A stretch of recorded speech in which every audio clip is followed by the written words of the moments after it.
எபிரேயர் விசுவாசத்தை குறித்து பார்த்துட்டு வந்துட்ருக்கோம். 11ஆம் அதிகாரம் முதல்ல ஒரு 4 வசனங்கள் படிங்க.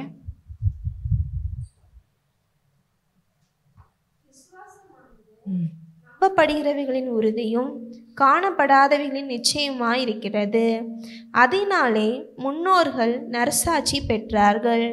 விசுவாசத்தினாலே நாம் உலகங்கள் தேவனுடைய வார்த்தையினால் உண்டாக்கப்பட்டதென்றும் இவ்விதமாய் காணப்படுகிறவைகள் தோன்றப்படுகிறவைகளால் உண்டாகவில்லை என்றும் அறிந்திருக்கிறோம். விசுவாசத்தினாலே ஆபேல் காயினுடைய பலியிலும் மேன்மையான பலியை தேவனுக்கு செலுத்தினான். அதனாலே அவன் நீதிமான் என்று சாட்சி பெற்றான். அவனுடைய காணிக்கைகளை குறித்து தேவனே சாட்சி கொடுத்தார். அவன் மரித்தும் இன்னும் பேசுகிறான். ஆமென். அது வரைக்கும் நம்ம பார்க்குறோம் இல்லையா? இந்த எபிரேயர் 11 ஃபுல்லாகவே விசுவாச வீரர்கள் குறித்த ஒரு பட்டியல் அடங்கியிருக்கும். எங்கேருந்து அப்படின்னா ஆபேல்லேருந்து ஆரம்பித்து அடுத்து பார்த்திங்கன்னா நோவா, அடுத்து ஆபிரகாம், அப்படி ஈசாக்கு, அடுத்து அப்படி வரிசையாக வந்துகிட்டே இருக்கும்.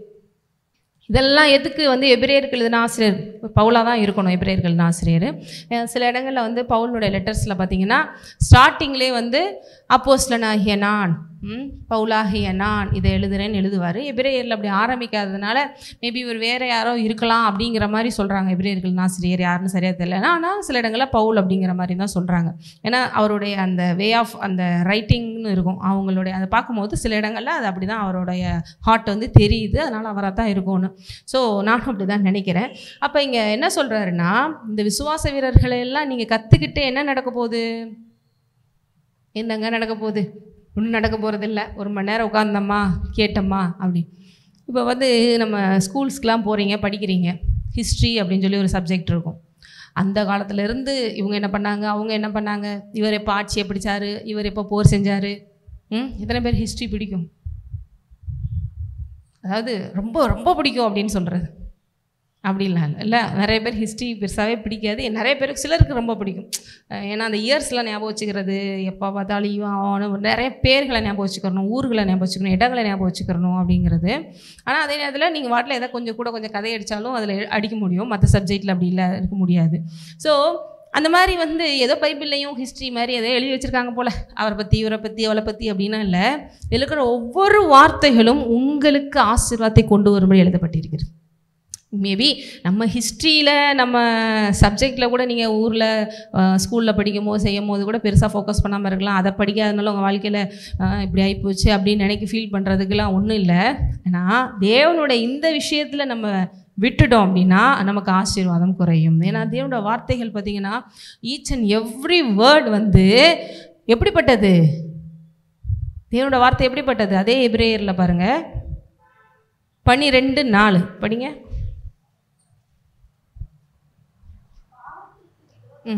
போராடுகிறது இல்லை 4 நினைக்கிறேன். எபிரேயரில் தேவனோட வார்த்தை எப்படிப்பட்டது? ஜீவனும் வல்லமையும் உள்ளது.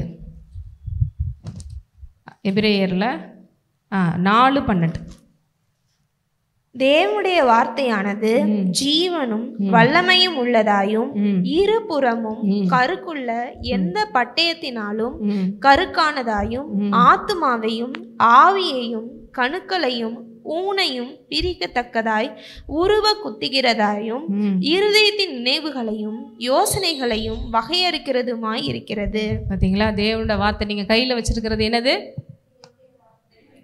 பைபிள்னு சொல்லி வச்சுருக்கேங்க அப்படின்னு. இப்போ நமக்கு இதெல்லாம் ரொம்ப ஈஸியாக இருக்குது.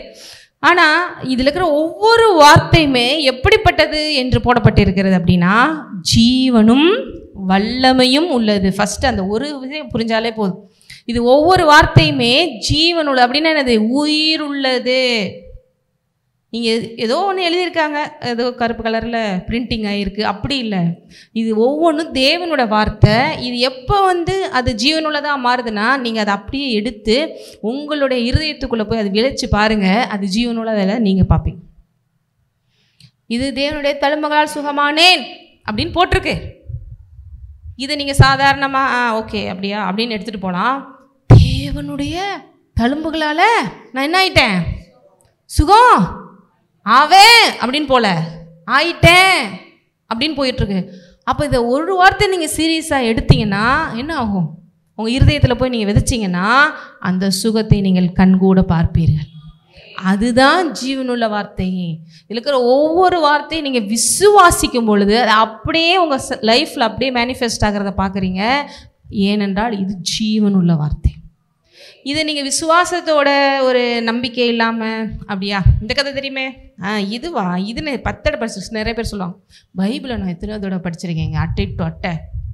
ஆனால் வாழ்க்கையில் பார்த்தா ரிசல்ட்டு இல்லை. ஏன் அவங்க எப்படி படிக்கிறாங்க? நம்ம நிறைய பேர் கதை புக்கு படிக்கிற மாதிரி.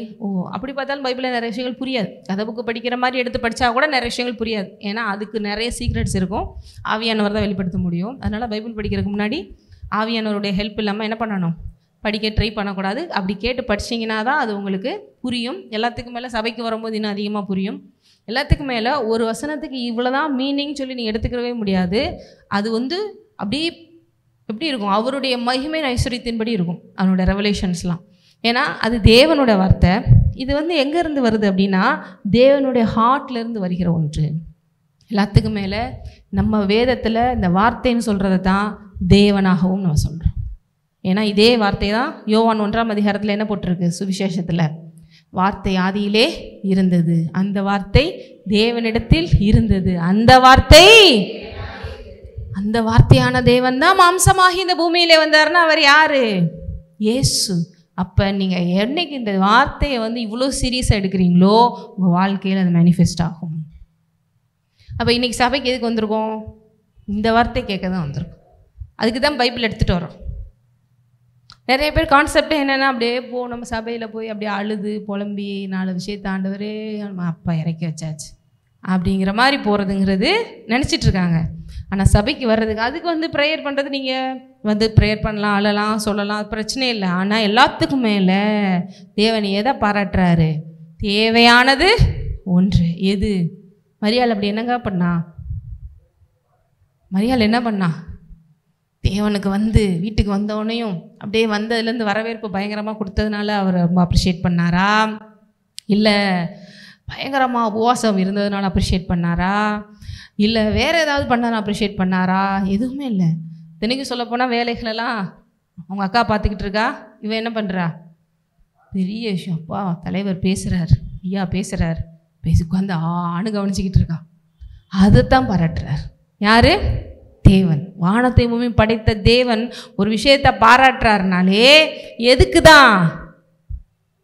இன்னைக்கு சண்டே ஆனாலும் எப்படி உழைக்குது பார். வாரத்தில் 6 நாள் உழைச்சது பத்தாது, என் பிள்ளை 7வது நாளும் உழைக்குது. உழைப்பாளி என் பிள்ளை, கைத்தட்டுங்கடா தூதர்களே அப்படி சொல்கிறாரா? அப்புறம் பாவம் சண்டே ஒரு நாள் தூங்கட்டும், ஒரு நாள் தான் பாவம் பிள்ளைக்கு லீவு, 6 நாள் உழைக்குது, தூங்குமா அப்படி சொல்கிறாரா? வேற என்ன நீங்கள் ரீசன் சொல்லிடணும்? அவர் சொல்லி பாராட்டுற ஒரே விஷயம் அவர் வார்த்தைகளை கேட்குறவங்கள மட்டும்தான். இது நான் சொல்லணும். நான் சொன்னால் கூட இவங்களுக்கு வேறு வேலையில் எப்போ பார்த்தா எதாவது சொல்லிகிட்டே இருப்பாங்க அப்படின்னு நினைக்கலாம். தேவனே சொல்கிறேன். இப்போ இங்கே உட்காந்துருக்காரு, கவனிச்சிட்ருக்காரு, உங்கள் ஒவ்வொருத்தங்களையும் பார்த்துட்ருக்காருன்னு எத்தனை பேர் தெரியும்? இதெல்லாம் எல்லாமே தெரியுங்க. இதெல்லாம் கரெக்டாக கை தூக்குவோம் அப்படின்னு உங்களெல்லாம் பார்த்து உண்மையிலே பாராட்டுறாரு. இது வெளியில் எத்தனை பேர் போகிறாங்க, மேபி அவசரமாக போகலாம், மேபி சிஎம் அப்பாயின்மெண்ட்டில் கூட போகலாம், மேபி பெரிய லேக்ஸ் கணக்கில் க்ரோர்ஸ் கணக்கில் டேர்ன் ஓவர் பண்ணுறது கூட அவங்க வேலைக்கு போயிட்டு இருந்திருக்கலாம். ஆனால் அவங்கள பார்த்து பாராட்டலை, உங்களை பார்த்து தான் பாராட்டுறேன். இத்தனை பேர் சந்தோஷமாக இருக்கீங்க. ஏன்னா தேவையானது அதை பிடிச்சிக்கிட்டீங்க, அதனால தான் உங்களை பார்த்து பாராட்டு. தேவன் இந்த உலகத்தில் காசு அது இதுன்னு எதையுமே தேவைன்னு சொல்லவே இல்லைங்க. வேதத்தில் நீங்கள் எங்கேனாலும் எடுத்துகிட்டு எனக்கு வேணால் ப்ரூஃப் காமிங்க. தேவையானது ஒன்றே அப்படின்னா அந்த ஒன்று தான் அர்த்தம். அப்போ வேறு எதுவும் இல்லைன்னு தானே அர்த்தம். தேவையானது பல, அதில் ஒன்று வார்த்தை அப்படின்னு சொன்னால் பரவாயில்ல. சரி, அப்போ நம்ம நெக்ஸ்ட் என்னதுங்க? 2வது நம்பர் சொல்லுங்கள், 3வது நம்பர் சொல்லுங்கள். சொல்லலாம். தேவையானது கொஞ்சம் நல்லா தான் சொல்லுங்க. எத்தனை பேர் புரிஞ்சு சொல்கிறீங்க? தேவையானது உங்களுக்கு என்ன தெரியும்? தயவுசெய்து என்கிட்ட கேட்காதீங்க. சிலருக்குலாம் நான்லாம் ஆன்சர் பண்ணுற அளவுக்கு பெரிய ஞானி கிடையாது. சிலருக்குலாம் யோபுட்ட பேசுகிற மாதிரி தான் தேவன் பேசணும். சிலர்லாம் அப்படி தான் இருப்பாங்க, ஒன்றுமே பண்ண முடியாது. அவர் பேசி, எப்பா பூமிக்கு பேசப்பட்ட போது நீ இருந்தியாப்பா, அதை படைக்கும் போது நீ இருந்தியா, இது நீ படைக்கும் போது இருந்தியான்னு கேட்டால் அது ஒரு 2-3 அதிகாரம் பேசுவார் யோபுல. நீங்கள் படித்து பாருங்கள். அதுக்கடுத்து தான் யோபு வேறு சுச்சுவேஷனுக்கு, ஆமாம் நான் ஒரு அற்ப மனுஷன், இவ்வளோ நேரம் தேவையில்லாமல் ஏதோ பேசி உளம்பிட்டேன், ஆண்டவரே மன்னிங்கன்னு சொல்லி ஒப்பு கொடுத்த பிறகு டபுள் மடங்கு பிளெஸ்ஸிங்ஸ் வரும். எத்தனை பேருக்கு புரியுது? அப்போ நிறைய நேரம் ஊழியர்கள்ட்ட வந்து நீங்கள் ரீசன் சொல்லலாம். நான்லாம் அடிக்கடி ஆண்டவரே பேசாமல் நீங்களே டீல் பண்ணுங்கள். நம்மள்கிட்ட வந்து கேட்டால் ரீசன் சொல்கிறதுக்கோ இல்லை அடுத்தடுத்து ஆர்கியூ பண்ணுறதுக்கோ கஷ்டமாகவும் இருக்குது. சில நேரங்கள் சொல்லவும் முடியாமல் போயிடலாம். ஏன்னா ரொம்ப இம்பார்ட்டண்டான ரீசன் சொல்கிற மாதிரி தான் இருக்கும். அதில் தப்பு இல்லை. ஆனால் தேவனை வந்து பேசுவார்னா வேறு மாதிரி பேசுவார். ஏம்மா நான் வந்து மரியாதை பார்த்து பாராட்டினானா, மார்த்தாலை பார்த்து பாராட்டினானா, இத்தனைக்கும் மேபி அவங்க எல்லாருமே அலைஞ்சு திரிஞ்சு வந்திருப்பாங்க. எத்தனை பேருக்கு பசிச்சிருக்கும். ஏன்னா தேவனுக்கும் பசிச்சிருந்துருக்கலாம். ஏன்னா எல்லா இடங்கள்லையுமே வந்து இப்போ நினச்ச மாதிரி நீ பேசாமல் உட்கார் மரியாள், ஜொமேட்டோவில் ஒரு ஆர்டரை போட்டால் வரப்போகுது, எதுக்கு நீ போய் வேலை பார்த்துட்டு இருக்க கிச்சனில், உட்காரு அப்படி சொல்லியிருந்தா பரவாயில்ல. அங்கே எல்லாமே அவங்க தான் பார்க்கணும். அந்த காலத்தில் இந்தியர்கள் பெண்கள் எப்படி அடுப்புக்குள்ளே உட்காந்துக்கிட்டு எல்லா வேலையும் பார்க்கணும், எல்லாமே பார்க்கணும். சந்தோஷம்தான் சாப்பாடு கொடுத்தா, ஏன்னா அவர் ஒரு மனுஷனாக தான் இருந்தார். சந்தோஷம்தான் கவனிச்சா, சந்தோஷம்தான் நல்லா ரெஸ்ட் எடுக்க சொன்னால் வகையாக செஞ்சு கொடுத்தா. ஆனால் அங்கே வந்து ஒரு கொஸ்டின் கேட்குறான், இவளுக்கு நீங்கள் புத்தி சொல்லலாம்ல. புத்தி சொல்கிறேன், நான் சொல்கிறேன், எது உண்மை தெரியுமா, எது தேவையான தெரியுமா, இதுதான். அவள் கரெக்டாக தான் செய்கிறா. அதாவது நீ தப்பாக செய்கிறேன்னு சொல்லலை. நீ வந்து பற்பல விஷயங்களை குறித்து கவலைப்பட்டு செய்கிற, ஆனால் அது எல்லாத்தையும் விட தேவையானது ஒன்றே. புரியுது?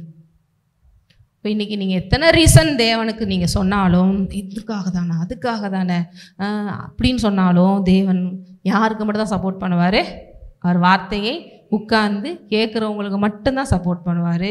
ஸோ சாரி அப்படின்னு சொல்லி போயிடுவார். ஸோ வார்த்தை கேட்குற நீங்கள் யார்? பாக்கியா.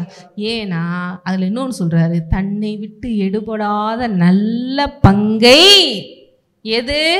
இந்த வார்த்தை தான், தேவன் தான். உலகத்தில் 1000 விஷயத்தை தேடி நீங்கள் ஓடுறீங்கல்ல, அது எல்லாம் ஒரு நாள் உங்களை விட்டு போயிடும்.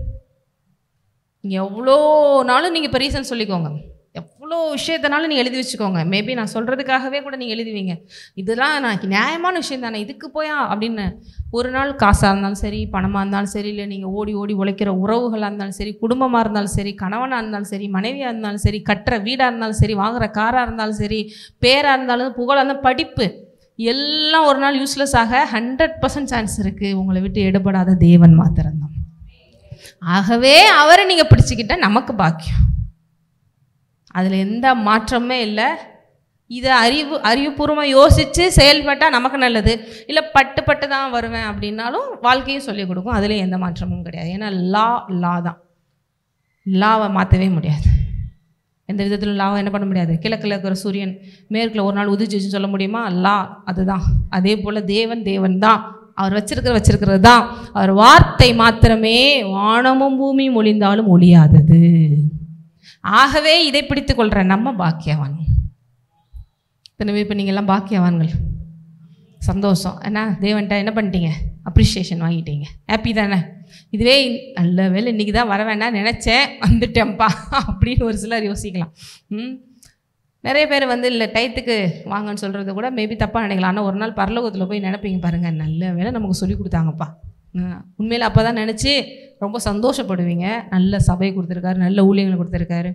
நைட்டில் ப்ரேயருக்கு வர்றவங்க கூட ரொம்ப தேங்க்ஸ் கிவிங் பண்ணுறாங்க நம்ம சபைக்கு, ஊழியத்துக்கும், எங்களுக்கும். ஏன்னா அவங்களுக்கு நிறைய விஷயங்களை ஃபேஸ் பண்ணுறாங்க, நிறைய சபைகளுக்கு போகிறாங்க, நிறைய நடக்கிறதெல்லாம் பார்க்குறாங்க. அதுக்கடுத்து நேற்று நிறைய ஷேர் பண்ணுவாங்க, அக்கா இப்படி அக்கா அப்படி இப்படி சொல்கிறாங்க, நல்ல வேலைக்கா அவங்கள்ட்ட கொண்டு வந்து சேர்த்தாரு, நல்ல வேலைக்கா அந்த ஊழியத்தில் வந்து நினைச்சாரு, நல்ல வேலைக்கா அப்படின்னு. அது மாதிரி நிறைய விஷயங்கள் நீங்கள் போய் பார்த்துட்டு வந்தீங்கன்னா மேபி தெரியலாம் எந்த அளவிற்கு நமக்கு நல்ல ஒரு தேவன் பெஸ்ட்டான விஷயங்களை கொடுத்துருக்குறாரு அப்படின்னு. எப்பவுமே நமக்கு கடவுள் கொடுத்துருக்குற விஷயங்களை வேல்யூ பண்ணி ரொம்ப நன்றியாக நினச்சாதான் அது நமக்கு நிலைக்கவும் செய்யும். தொடர்ந்து அதில் நம்ம பெரிய அளவுக்கு க்ரோ பண்ணவும் முடியும். அது எந்த விஷயமா இருந்தாலும் சரி, சாப்பாடாக இருந்தாலும் சரி, வீடாக இருந்தாலும், வாசலாக இருந்தாலும், உறவுகளாக இருந்தாலும். என்னத்தை இது இதெல்லாம் ஒன்றா, என்னத்தை இது இதெல்லாம் ஒன்றான்னு சொல்லிட்டு இருந்தீங்கன்னா இருக்கிறதும் போயிடும். சரிங்களா? சரி, இப்போ நம்ம விசுவாசத்தை குறித்து பார்த்துட்ருக்கோம். விசுவாசம் இது எதுக்கு தேவனோட வார்த்தையை சொல்ல வந்தேன்னா, இந்த வார்த்தையை கேட்டுக்கிட்டே இருக்கும்போது அது என்ன வரும்? விசுவாசம் வரும். தொடர்ந்து தேவனுடைய வார்த்தை கேட்க கேட்க கேட்க என்ன வரும்? ஏன்னா விசுவாசம் கேள்வியினால் வரும். கேள்வி எதை கேட்குறனால தான். கேள்வினா கொஸ்டின் மார்க் சொல்லலை, கேள்வினா கேட்டுக்கொண்டு இருக்கிறது, கேட்பது. சுத்த தமிழில் கேள்வின்னு போட்டிருக்காங்க. அதுக்கு உண்மையான மீனிங் என்ன? Hearing the word of God. எதனால் உங்களுக்கு விசுவாசம் வரும்? ஒரு 4 பேர் பெரிய அறிவாளிகளை கூப்பிட்டு வச்சு பேசுவோம், நாளைக்கு உலகத்தை ஜெயிச்சிருவேன் அப்படின்னு நம்பிக்கை வருமா? மேபி அவங்க சொல்கிற சில விஷயங்கள் உங்களுக்கு அப்ளை பண்ணுற மாதிரி தான் செய்யலான்னு வரும். ஆனால் அப்பயும் சொல்லிடுவாங்க, மேபி ப்ராபபிலிட்டிஸ் எப்படி இருக்கோ பார்த்துக்கோங்க, எனக்கு தெரியாது, எனக்கு ஒரு கோட் ஆச்சு உங்களுக்கு ஒரு கோட்டாக தான் தெரியலங்க அப்படின்ட்டு போயிடுவாங்க. இன்னும் சொல்லப்போனால் எத்தனை உங்களுக்கு ஸ்கூல்ஸில் சொல்லிக் கொடுக்குறாங்க, காலேஜில் சொல்லிக் கொடுக்குறாங்க, யூனிவர்சிட்டியில் சொல்லிக் கொடுக்குறாங்க. இதெல்லாம் வச்சு வாழ்க்கையை ஜெயிச்சிடலாம் அப்படின்னு மேபி அந்த காலேஜ் முடிக்கிற ஸ்டேஜில் எப்போயுமே வந்து ஸ்டூடெண்ட்ஸ் வந்து ஒரு ஸ்கூல் முடிக்கிற ஸ்டேஜில், காலேஜ் முடிக்கிற ஸ்டேஜில் ரொம்ப பாசிட்டிவாக இருப்பாங்க, ரொம்ப ஃபோர்ஸ்ஃபுல்லாக இருப்பாங்க. ஏன்னா அவங்க நினச்சிக்கிறாங்க இது வச்சு நம்ம பயங்கரமாக சாதிச்சிடலாம். உங்கள் ப்ரொஃபஸர்கிட்டே கொஞ்சம் திரும்பி பார்த்து கேட்டிங்கன்னா போதும், நீங்கள் இவ்வளோ டிகிரி பின்னாடி போட்டிருக்கீங்களேங்க, உங்கள் சம்பளம் எவ்வளவு, நீங்கள் இங்கே வந்து கஷ்டப்பட்டு இப்படி வேலை பார்த்துட்ருக்கீங்க, உங்களுக்கு இவ்வளோ அறிவு இருக்கே அப்படின்னு. இப்போ தான் தெரியும் பாருங்கள். ஒரு வருஷம் படித்து முடிஞ்சு கொஞ்ச நாள் இவங்கெல்லாம் என்ன நான் சாதிக்கிறேன் பார் அப்படிங்கிற மாதிரி உள்ளே வருவாங்க. அப்புறம் தான் தெரியும் பாருங்கள், டேய் நம்மளாம் படித்தது ஒன்றுமே இல்லை போல், வாழ்க்கை வேறு மாதிரி போயிட்டுருக்கு, போட்டிகள் வேறு மாதிரி போயிட்டுருக்கு, சூழ்நிலை வேறு மாதிரி இருக்குது. கஷ்டப்பட்டு நீ கவர்மெண்ட் எக்ஸாம் எழுதுனா கூட காசு இருந்தால் தான் உனக்கு வேலை கிடைக்குங்கிறான். நீங்கள் ஃபஸ்ட் கிளாஸில் பாஸ் பண்ணி எடுத்திருந்தா கூட உனக்கு சும்மா வேலை போட்டு கொடுக்க மாட்டேங்கிறாங்க. ஏதாவது கொடுங்க, நீங்கள் லட்சமாக சம்பாதிக்க போகிறீங்கள, எங்களுக்கு கொடுங்க, கொடுத்தாதான் உனக்கு ஜாபு அப்படிங்கிற மாதிரி சுச்சுவேஷன். அப்போ எல்லாமே பாருங்கள், அப்போ தான் உலகமே புரியுது அந்த உலகத்தில்.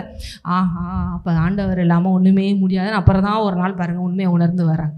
இதைத்தான் ஆரம்பத்திலே பிடிச்சிக்கிட்டா நல்லதுன்னு நாங்கள் சொல்லித்தரோம்.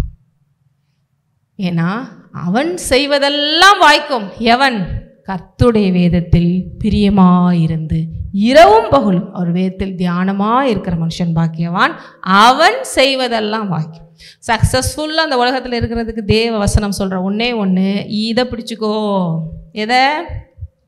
கர்த்தருடைய வார்த்தையில் இரவும் பகலும் தியானமாக இருக்கிற மனுஷன் பாக்கியவான், அவன் செய்வதெல்லாம் வாய்க்கும். எவன் செய்வதெல்லாம் வாய்க்கும்? இவன். நீங்கள் மேபி ஞானியாக இல்லாமல் கூட இருக்கலாம், மேபி படிக்காதவங்களாக கூட இருக்கலாம், மேபி நம்ம பெரிய அளவிற்கு திறமசாலி இல்லாமல் இருக்கலாம். ஆனால் இதை பிடிச்சிக்கிட்டிங்கன்னா இந்த எல்லாருக்கும் நீங்கள் என்ன காட்டலாம்? பெரிய சீன் காமிக்கலாம். நீங்கள் நம்பர் 1 வரலாம். ஏன்னா தேவன் எதிர்பார்ப்பது நீ என்னை விசுவாசிக்கிறாயா, நீ என்ன விசுவாசிக்கிறாயா. தேவன் சூஸ் பண்ண எல்லா சீசர்களுமே பார்த்தீங்கன்னா பெரிய அளவுக்கு டாப் மோஸ்டான யூனிவர்சிட்டிஸில் படித்தவங்க கிடையாது, பயங்கரமான வெல்த்தியான ஃபேமிலிஸில் அப்படி இப்படின்னு எடுத்துக்கல. ஒரு லூக்கா மட்டும் தான் டாக்டர் அப்படிங்கிற மாதிரி சொல்கிறாங்க. ஆனால் அவங்களுடைய இருதயத்தை பார்த்து சூஸ் பண்ணுறாரு. யார் என் பேச்சை கேட்டு நான் சொல்கிற செய்கிறாங்களோ அவங்க போதும்ப்பா எனக்கு, நான் அவங்கள வச்சு உலகத்தை கலக்கிடுவேன். இன்றைக்கும் தேவன் கேட்குறதெல்லாம் நீ என்ன படிச்சிருக்க, உனக்கு இவ்வளோதாம்மா பண்ண முடியும், என்ன பண்ணுறது, உன் படிப்பு அவ்வளோதான் அப்படின்ட்டு சொல்ல மாட்டார். உன் இருதயத்திற்கு ஏற்றபடி உன் ஆசீர்வாதம். அது நல்ல இருதயமாக இருந்தால் போட்டு போட்டு போட்டு நீங்கள் எடுக்கலாம். 30, 60 எவ்வளோ ஈஸியாக பாருங்க வச்சுட்டார் தேவன். இந்த உலகத்தில் சக்ஸஸ் அப்படிங்கிறதுக்கு 1008 ஃபார்மாலிட்டி சொல்கிறாங்க. படிப்பு, அழகு, அடுத்து உங்களுக்கு பர்சனாலிட்டி டெவலப்மெண்ட் வேணும், அப்புறம் ப்ராப்ளம் சால்விங் ஸ்கில்ஸ் வேணும், இது இருக்கணும் அது இருக்கணும். அப்புறம் எப்போயுமே காம்படிஷன் இருக்கும். இப்போ கூட டீச்சர் ட்ரைனிங் முடித்தவங்கலாம் பாருங்க, முன்னாடியெல்லாம் வந்து டீச்சராக யாருனாலும் ஆகிட்டாங்கன்னா கடைசி வரைக்கும் மாதம் சம்பளம் வந்துடும். கவர்மெண்ட் வேலைக்குள்ள உள்ளே போயிட்டாங்கன்னா இப்போ 5 வருஷத்துக்கு ஒரு தடவை டெட் எக்ஸாம் எழுதணுன்ட்டாங்க. இன்ஜினியரிங் ஃபீல்ட்லேயுமே இப்போ சாஃப்ட்வேரில் பார்த்தீங்கன்னாலே வருஷத்துக்கு ஒரு தடவை அவங்க வந்து ஒரு ஸ்டேஜுக்கு மேலே போனீங்கன்னா எழுதிட்டே இருக்கணும். எழுதுனா தான் அடுத்தடுத்து வர சாஃப்ட்வேரில் அவங்க அப்டேட் ஆகிட்டே இருக்க முடியும். இல்லைன்னா அவங்களே வச்சுருக்க மாட்டாங்க. அது 40-45 வயசுக்கு மேலெலாம் உங்களுக்கு சாஃப்ட்வேரில் வச்சுருக்கிறது ரொம்ப கஷ்டம். ஏன்னா புதுசாக வந்து பிஇ முடிச்சுட்டு நிறைய பேர் இருப்பாங்க, கம்மியான சேலரியில் எடுத்து உள்ளே போட்டுடலாம் ரெடியாக இருப்பாங்க. இப்படி ஒவ்வொரு டிபார்ட்மெண்ட்டுமே பார்த்தீங்கன்னா அப்டேட் பண்ணுன்னு சொல்லிக்கிட்டே இருக்குது. இப்போ டீச்சர் ட்ரைனிங் பிஎட் முடித்தவங்க கூட 5 இயர்ஸ்க்கு ஒன்று என்ன பண்ண வேண்டியது இருக்குது. ஏன்னா சில கொஸ்டின்ஸ்லாம் இப்போ இருக்கிற ஜென்ரேஷன்லாம் கேட்டால் டீச்சரால் பதில் சொல்ல முடியாதால கூகுளில் போட்டு தான் பார்த்து பதில் சொல்கிற மாதிரி இருக்குது. எப்போ நீ கொஞ்சம் நல்லா படி, உன் அறிவை கொஞ்சம் மாற்று, நீ என்றைக்கோ உட்காந்து எதையோ ஒன்று படிச்சுட்டு வந்ததை வச்சு இப்போ இருக்கிறவங்களுக்கு சொல்லிக் கொடுக்க முடியாது. நல்ல விஷயம்தான் இல்லையா? அப்போ தேவனோட வார்த்தைகளில் பாருங்கள் நம்ம எவ்வளோ கவனமாக இருக்கிறது ரொம்ப முக்கியம். எனக்கு சண்டே கிளாஸில் சின்ன வயசில் ஒரு கதை சொல்லி கொடுத்தாங்கங்க, அப்படி அதை வச்சே வாழ்க்கை ஃபுல்லாக ஓடிட முடியாது. இதில் 1000 விஷயங்கள் இருக்குது. அதை நம்ம கற்றுக்கொண்டு அதில் நம்ம விசுவாசித்து நம்ம அதை அப்படியே பயிற்றுவிக்கும் பொழுது அது உங்கள் வாழ்க்கையில் ஆசீர்வாதமாய் மாறுகிறது. இத்தனை பேருக்கு புரியுது?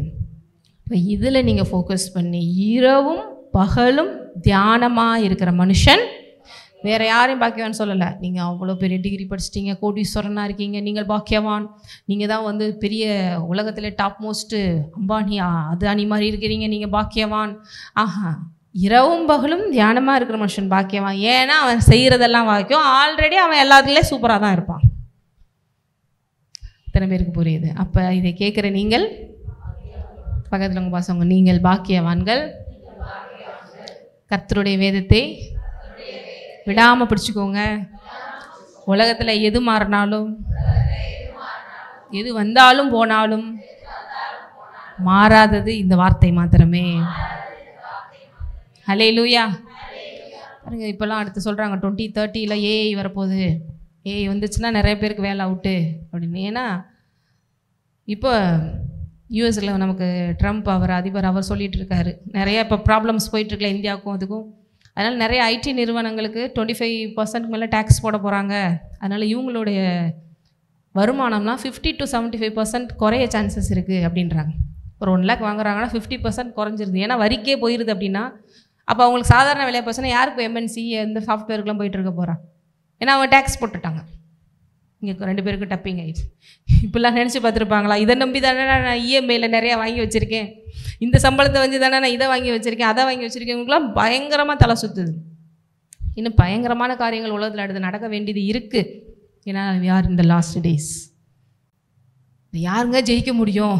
எப்பயுமே எந்த லாஸ்ட் டேஸ்லேயும் சந்தோஷமாக வாழ முடியுமா? அவர் வருக வரைக்கும் சந்தோஷமாக இருக்க முடியும் இதன்படி நீங்கள் வாழ்ந்தீங்கன்னா, இவர் சொல்கிறபடி நீங்கள் வாழ்ந்தீங்கன்னா. அவர் ரூட் இப்படி காமிப்பார், அப்படி காமிப்பார், இப்படி போ அப்படி போ, இதை செய் அதை செய். உலகம் வந்து நம்மளுக்கு வந்து பைத்தியமாக தெரியும். ஏய் என்னப்பா இதை போய் இப்படி செஞ்சிட்ருக்க, இப்போ என்ன தெரியுமா அப்படின்னு சொல்லும். ஆனால் அவர் சொல்கிறத செய்கிறது தான் பாருங்கள் கரெக்டான தனம். ஏன்னா அவர் சீஷர்கள் அதனால தான் அப்படி செலக்ட் பண்ணுறார். என்ன பண்ணுறாரு? பெரிய ஆள்களை நான் சொல்கிறத கேட்டு செய். இன்றைக்கும் அவர் கேட்குற இருதயம் கீழ்ப்படிதலுள்ள இருதயம் தான். ஏன்னா அவங்க தான் பாருங்கள் ரொம்ப யோசிக்காமல் அப்படியே சொல்கிறத கேட்பாங்க. பைத்தியமானவைகளை தெரிந்து கொண்டார் யாரை வெட்கப்படுத்தும்படி. ஏன்னா தேவனுக்கு கொஞ்சம் ஐடியா சொல்லுவான். நிறைய பேர் இருக்காங்க, தேவனே இப்போ இருக்கிற காலகட்டத்தில் என் அக்கௌண்ட்டில் இருக்கிற பேலன்ஸில் நீங்கள் இப்படி சொன்னீங்கன்னா எப்படி சரியாக வரும்? இது உண்மையிலே தேவ சத்தம் தானா இல்லை வேறையா? ரொம்பலாம் பெருசாக நம்மகிட்ட தேவன் சொல்லலைங்க. கிதியோன் அவருடைய படைகளுக்கெல்லாம் விசுவாசத்தை பற்றி நிறைய இருக்குது, அதை சொல்லிகிட்டு இருக்கேன். இதுக்கு தான் விசுவாசம் வேணும். கிதியோன் அவருடைய படைகளை தேவன் பார்த்து என்ன சொன்னார்? நல்லா எடுத்துகிட்டு போப்பா, ஷார்ப்பான கத்தி எடுத்துகிட்டு போ, ஒரு குத்துனா குடலாம் ஒரே சீவிட்டு வந்துடணும் அப்படி சொன்னாரா? இல்லை நல்லா குதிரைகளெல்லாம் நல்லா ஸ்ட்ராங்காக எடுத்துகிட்டு போக சொன்னாரா? இல்லை நல்லா பலவாங்களை கூட்டு போக சொன்னாரா? ஒன்றுமே இல்லை. அப்படியே கொஞ்சம் பேர் தான் கூட்டுட்டு போக சொல்கிறாரு. அதில் பாதி டெலீட் பண்ணிட்டாரு. ஏன்னா கொஞ்சத்தில் மகிமைப்படுகிற தேவன். அதுக்கடுத்து பார்த்தீங்கன்னா அங்கே போகிறோடைய யுக்தி என்னென்னா, ஒரு சட்டி எடுத்துகிட்டு போகணும், கையில் ஒரு தீவட்டி எடுத்துகிட்டு போகணும், பிபி ஒன்று எடுத்துகிட்டு. இதெல்லாம் உங்களுக்கு நான் இப்போ சொல்லிக் கொடுக்குற ஸ்ட்ராட்டஜி. இது ஏற்கனவே நினச்சிட்டு தான் இருந்தேன் சர்ச்சுக்கு எத்தனை நாளுக்கு வர்றதுன்னு. இப்போ தெரிஞ்சே போச்சு, எல்லாம் முழு லூஸாக தான் இருக்குது போல் அப்படின்ட்டு போயிடுவீங்க. ஒன்றும் பண்ண முடியாது, நீங்கள் வச்சுருக்கிற பைபிள்லேயே போட்டிருக்கு. நம்ம எப்பயுமே பாருங்கள் சில விஷயங்கள் ஆண்டவர் காரியம் சொன்னால் இவங்களுக்கு எல்லாம் என்ன தெரிய போகுது? ஏன்னா எங்களுக்கெல்லாம் டைரெக்டாக தேவன் மன்னா கொடுத்துட்றாரு பாருங்கள், டெய்லி 3 நேரமும். அதனால் எங்களுக்கு பசின்னு என்ன தெரியாது, சாப்பாடுன்னு என்ன தெரியாது, பிள்ளைகளெல்லாம் வளர்க்கலை, எல்லாமே வந்து வேறு மாதிரி எங்கள் லைஃப் நடந்துட்டுருக்கனால நாங்கள் வாரத்தில் ஒரு நாள் தான் பரலோகத்துலேருந்து வேறு வந்துட்டுருக்கோம். சண்டே சர்வீஸுக்கு தான் வரோம், 9 மணினா 8:55 தான் வரோம். அதனால் உங்களை பார்த்து கடை நேரம் சொல்லிட்டு போயிடுறோம். இவங்களுக்கெல்லாம் என்ன தெரியும், இவங்க மனுஷனாக தானே நம்மளை பாடு புரிய போகுது அப்படின்னு நீங்கள் நினைக்கலாம். உங்களை விட பாடு அதிகமாக எங்களுக்கு இருக்குது. ஏன்னா உங்களுக்காவது ஒரு மாதத்துக்கு ஒரு விஷயத்தை நீங்கள் செய்கிறீங்க, வரும்னு ஒரு நம்பிக்கை இருக்குது. எங்கள் ஒவ்வொரு நொடியும் அவர் தான் எங்கள் நம்பிக்கை. முழுக்க விசுவாச வாழ்க்கை வாழ்ந்துட்டு இருக்கிறோம். ஆகவே தான் எங்களால் நல்லா சொல்ல முடியும் அவர் எவ்வளோ நல்லவர்னு. ஆகவே தான் எங்களால் நல்லா சொல்ல முடியும் அவரை நம்புங்கன்னு சொல்லி. ஆகவே தான் எங்களை விட நல்லா சொல்ல முடியும் அவர் ஒருவரே நிலையானவர் பெரியவர்னு சொல்லிட்டு. அப்போ கிதியோன்ட்ட சொல்கிற மாதிரி உங்கள்கிட்ட நான் சொன்னேன்னா சிரிப்பீங்க. ஆனால் அப்படி தான் போரே ஜெயிச்சாங்க. மிட் நைட்டில் போய் எந்திரி. அதுக்கு முன்னாடி அவங்க எதிரிகள் பாளையம் இறங்கி இருக்கும்போது ஒரு கனவை கொண்டு வந்து தர்றாரு. என்ன கனவு? அந்த கிதியோன் படைகள் இவங்க படையை தோற்கடிக்கிற மாதிரி. சைக்காலஜிக்கலாக அவங்களுக்குள்ள ஒரு பயம் வந்துருச்சு. ஏய் ஒரு கனவு கண்டேன்டா. அப்படியா? எனக்கும் ஒரு கனவு வந்துச்சுடா. என்ன அவங்க வந்து நம்மளை மேற்கொண்டுட்டாங்கடா. என்னடா கொஞ்சம் பயமாக தான் இருக்குது கனவு. நிறைய பேருக்கு கனவுல எந்திரிச்சோன்னே எத்தனை பேருக்கு அதே ஒரு ஃபீலிங் இருந்திருக்குன்னு சொல்கிறீங்க? அது பாசிட்டிவாக இருந்தாலும் சரி, அப்படியா சூப்பராக இருந்துச்சு கனவு அப்படின்னு கொஞ்சம் நேரமாக அந்த ஃபீலிங் இருக்கும். காலையில் எந்திரிச்சு கொஞ்ச நேரம் கழிச்சு ரியலைஸ் பண்ணுவோம், ஓ கனவா அப்படின்ட்டு. அப்படி ஒரு விஷயங்கள் பாருங்கள் இருந்துச்சு. அப்போ பாருங்கள் தேவன் கரெக்டாக எந்திரிச்சு போ, பிபியை ஊது, என்ன பண்ண தீவட்டியை பிடிச்சிக்கோ, டொப்புன்னு சட்டியை போட்டு. அவங்க கனவுல எந்திரிச்சு யோசித்து கொஞ்சம் பயந்துக்கிட்டு இருந்ததுக்கும் இங்கே சட்டி டொப்புன்னு 1000 பேர் போட்டதுக்கும், குறிப்பிட்ட மக்கள் எடுத்துகிட்டு போகிறாங்களே 300 பேர் சம்திங்கு போட்டதுக்கும், அப்புறம் ஓன்னு கத்த சொல்கிறார் தீவட்டியை வச்சு. அவங்களுக்குள்ள ஒரு பயங்கரமான எஃபெக்ட். ஐயோ என்னமோ நடந்துருச்சு சொல்லி ஒருத்தவனுக்கு ஒருத்தவங்க அடித்து செத்து போயிட்டாங்க எதிரிக்குள்ளேயே. இவங்க போய் ஒன்றுமே பண்ணலை, அப்படி ஜெயம் எடுத்தார்கள். இந்த ஸ்ட்ராட்டஜியை சொன்னால் யாராவது நம்புவாங்களா? இதெல்லாம் கேட்குறதுக்கு நல்லா இருக்குங்க, சிரிச்சுக்கிறவங்க நகைச்சுவை கதைகள் மாதிரி இருக்குது. இப்படி தான் விசுவாசம் செய்ய வைக்கும். அதுக்கு தான் பாருங்க, பைத்தியமானவர்களை தெரிந்து கொள்கிறார், யாரை அவமானப்படுத்தும்படி, ஞானிகளை அவமானப்படுத்தும்படி. தேவன் சொல்றதெல்லாம் இந்த உலகத்துக்கு பைத்தியமா இருக்கும், ஆனால் அதுதான் புத்திசாலித்தனம். அதுதான் புத்திசாலித்தனம். நிறையா சொல்லிகிட்டே போகலாம். இந்த விசுவாச வீரர்களை கிதியோன்னு வர்றாரு. ஆபேல் பார்த்தீங்கன்னா, இதில் கூட நான் எதுக்கு சொல்ல வந்தேன் அப்படின்னா, ஃபஸ்ட்டை கொடுங்க தேவனுக்கு, பெஸ்ட்டை கொடுங்கன்னா அப்போ மற்றதெல்லாம் ஆட்டோமேட்டிக்காக எப்படி தான் இருக்கும், கொஞ்சம் குறைபாட்டில் தான் இருக்குது. இப்போ ஒரு ஆடு குட்டி போடுதா, ஒரு 4-5 குட்டி போடுதுன்னு வச்சுக்கோங்க. அதில் இப்போ ஆபேல் எடுத்துகிட்டு எதை கொடுத்துருக்கான், கொளுத்த குட்டியாக பெஸ்ட்டு குட்டியாக கொடுக்குறான். எப்பயுமே அந்த மாதிரி குட்டியெல்லாம் பிறந்துச்சுன்னா அதை ரீப்ரொடியூஸ் பண்ணுறதுக்கு வச்சுக்கிடுவாங்க. ஏன்னா நல்ல குவாலிட்டியான விஷயங்களை வச்சு அடுத்து நீங்கள் ரீப்ரொடியூஸ் பண்ணும் போது அதே மாதிரி குவாலிட்டியான குட்டிகளை நீங்கள் கொண்டு வரலாம். அதானே உண்மை. எப்பவுமே அது மாதிரி எங்களுக்குலாம் தெரியாதுங்க, ஆடு மாடுலாம் வளர்க்கலாங்கன்னு நினச்சாங்கன்னா கூட நான் சொல்கிற விஷயங்கள் உங்களுக்கு புரியும். அப்போ அதை எடுத்து இப்போ ஆண்டவர் கொடுத்துட்டான். மேபி ஏன்னா அந்த ஆடு மாடு இதெல்லாம் பார்த்தீங்கன்னா, கோழி இதெல்லாம் டக்கு நோய் வந்து சாகிற விஷயங்கள். இப்போ கூட நிறைய பேர் அதனால் வளர்க்குறது இல்லை. இப்போ கூட நிறைய மெடிசன்ஸ் வெட்டினரி டாக்டர்ஸ்லாம் வந்துட்டாங்க. இந்த காலத்தில் அது கூட கிடையாது. திடீர்னு ஒரு ஃபீவர் வரும், திடீர்னு வந்து பறவை காய்ச்சல்னு வரும், திடீர்னு வந்து ஆடு மாடுகளுக்கெல்லாம் ஃபீவர் வரும், ஒரு வைரஸ் மாதிரி அட்டாக் வரும், திடீர்னு செத்துருக்கும். இது மாதிரிலாம் டக்குன்னு ஈஸியாக உயிரிழக்கக்கூடாது. 10 வருஷம் தான் இருக்கும் மேபி ஒரு ஆடு, அவ்வளோதான் இருக்கும். நான் என்னுடைய வயசும் அப்படி தான், ஆடுனுடைய இது இருக்கான். கோழிலாம் ரொம்ப கம்மி. அவங்க இருக்கிற இடங்கள்லாம் பார்த்தீங்கன்னா காடு அந்த மாதிரி இருக்காங்க, பாம்பு வரும், எல்லாத்தையும் தப்பி தான் மீறி தேரும் கொஞ்சம். அதில் ஃபஸ்ட்டாக பெஸ்ட்டாக ஒரு குட்டி இருக்குது. அப்போ இதை சேவ் பண்ணி வச்சுக்கணும்னு நினைப்பாங்களா, இல்லை கொடுக்கணும்னு நினைப்பாங்களா, பலியா அதாவது ஆஃபரிங்கா அப்படின்னா, உலகப்புறமாக யோசிக்கிறவன் இது அப்படி சேஃபாக வை, நல்ல ஹைட் அண்ட் வெயிட்டாக நல்லா கொளுத்த குட்டியாக இருக்குது, இதை வச்சு நீ ரீப்ரொடியூஸ் பண்ண, அடுத்து ஃபுல்லாக குண்டு கொளுத்து தான் வரும், ஏன்னா பெஸ்ட்லேருந்து பெஸ்ட்டு தானே வரும், இதை போய் நீ ஆஃபரிங் கொடுக்க போகணுங்கிறியே அப்படின்னு நம்ம நினைப்போம். ஏன்னா மேபி அவங்களுக்கு இன்னொரு சான்ஸ் இருக்கலாம். இப்போ அந்த அம்மாவோட ஆடு திடீர்னு இறந்துருச்சுன்னு வச்சுக்கோங்க, அடுத்து கூட குட்டியே போட முடியாமல் போயிடலாம். இந்த மாதிரி பெஸ்ட்டு மாதிரி ஒரு ஆப்ஷனே இல்லாமல் போயிடலாம். இல்லை ரிமைனிங் அவன் எடுத்து வச்ச அந்த பேலன்ஸ் குட்டிகள் கூட திடீர்னு இறந்து போயிடலாம். இந்த மாதிரி 1008 சான்சஸ் இருக்குது. நீங்கள் ஆஃபரிங் கொடுக்கும் போது ஏகப்பட்ட விஷயங்கள் மனசுக்குள்ளே வரும். கொடுக்கணுமா, கொடுத்தா இந்த செலவு இருக்கே, கொடுக்கும்போது ஐயோ இது வேறு கட்ட வேண்டியிருக்கே, கொடுத்துட்டா பேங்க் அக்கௌண்ட் கொஞ்சம் குறைஞ்சிருமே, இப்படி 1008 விஷயங்கள் வரும். இப்போ தான் கொஞ்சம் நல்லா போயிட்டுருக்கிற மாதிரி இருக்குது, இது கொஞ்சம் இறங்கிடுச்சுன்னா திடீர்னு வந்து இப்படி கேட்குறாங்க அப்படி கேட்குறாங்கன்னா என்ன பண்ணுறது, வேலை நாளைக்கு இல்லாமல் போச்சுன்னா இது சேர்த்து வச்சா தானே. எல்லாத்துக்கும் அந்த ஆஃபரிங் கொடுக்கும்போது 1008 விஷயங்கள் வரும். அதையிலையும் பெஸ்ட்டாக என்ன பண்ணுறான், ஆபேல் கொடுக்குறான். அதனால தான் இங்கே அவனுடைய காணிக்கையை கர்த்தர் அங்கீகரித்தார் என்று சொல்லப்படுகிறது. அந்த ஃபஸ்ட் போர்ஷன், இப்போ ஒருத்தவங்க வராங்க இங்கே, அந்த உடனேயும் ஃபஸ்ட் ரோலை உட்கார வச்சு இவங்க வந்து சீஃப் கெஸ்ட் அப்படின்னு சொல்லி இது பண்ணுறோம், ஒரு சீஃப் மினிஸ்டர் அப்படி சொல்கிறோம். இப்போ சீஃப் மினிஸ்டரே நீங்கள் எடுத்துக்கோங்களேன், அவர் ஒருத்தர் தான், ஆனால் அவர் ஒரு சைன் பண்ணால் தமிழ்நாடு ஃபுல்லாகவே செல்லுபடியாகும். அப்போ அவங்க மெயினாக ஒரு தலை, சீஃப் அப்படிங்கிறது ஃபஸ்ட்டு. அது மாதிரி பிரசிடெண்ட் அப்படின்னு இருக்காங்க, குடியரசுத் தலைவர் ஒரே ஒரு ஆள் தான், ஆனால் அவங்க ஒரே ஒரு சைன் பண்ண இந்தியா லெவலில் ஃபஸ்ட்டு அவங்க தான் முதல் குடிமகன். இந்தியாவினுடைய முதல் குடிமகன் தான் பிரசிடெண்ட்.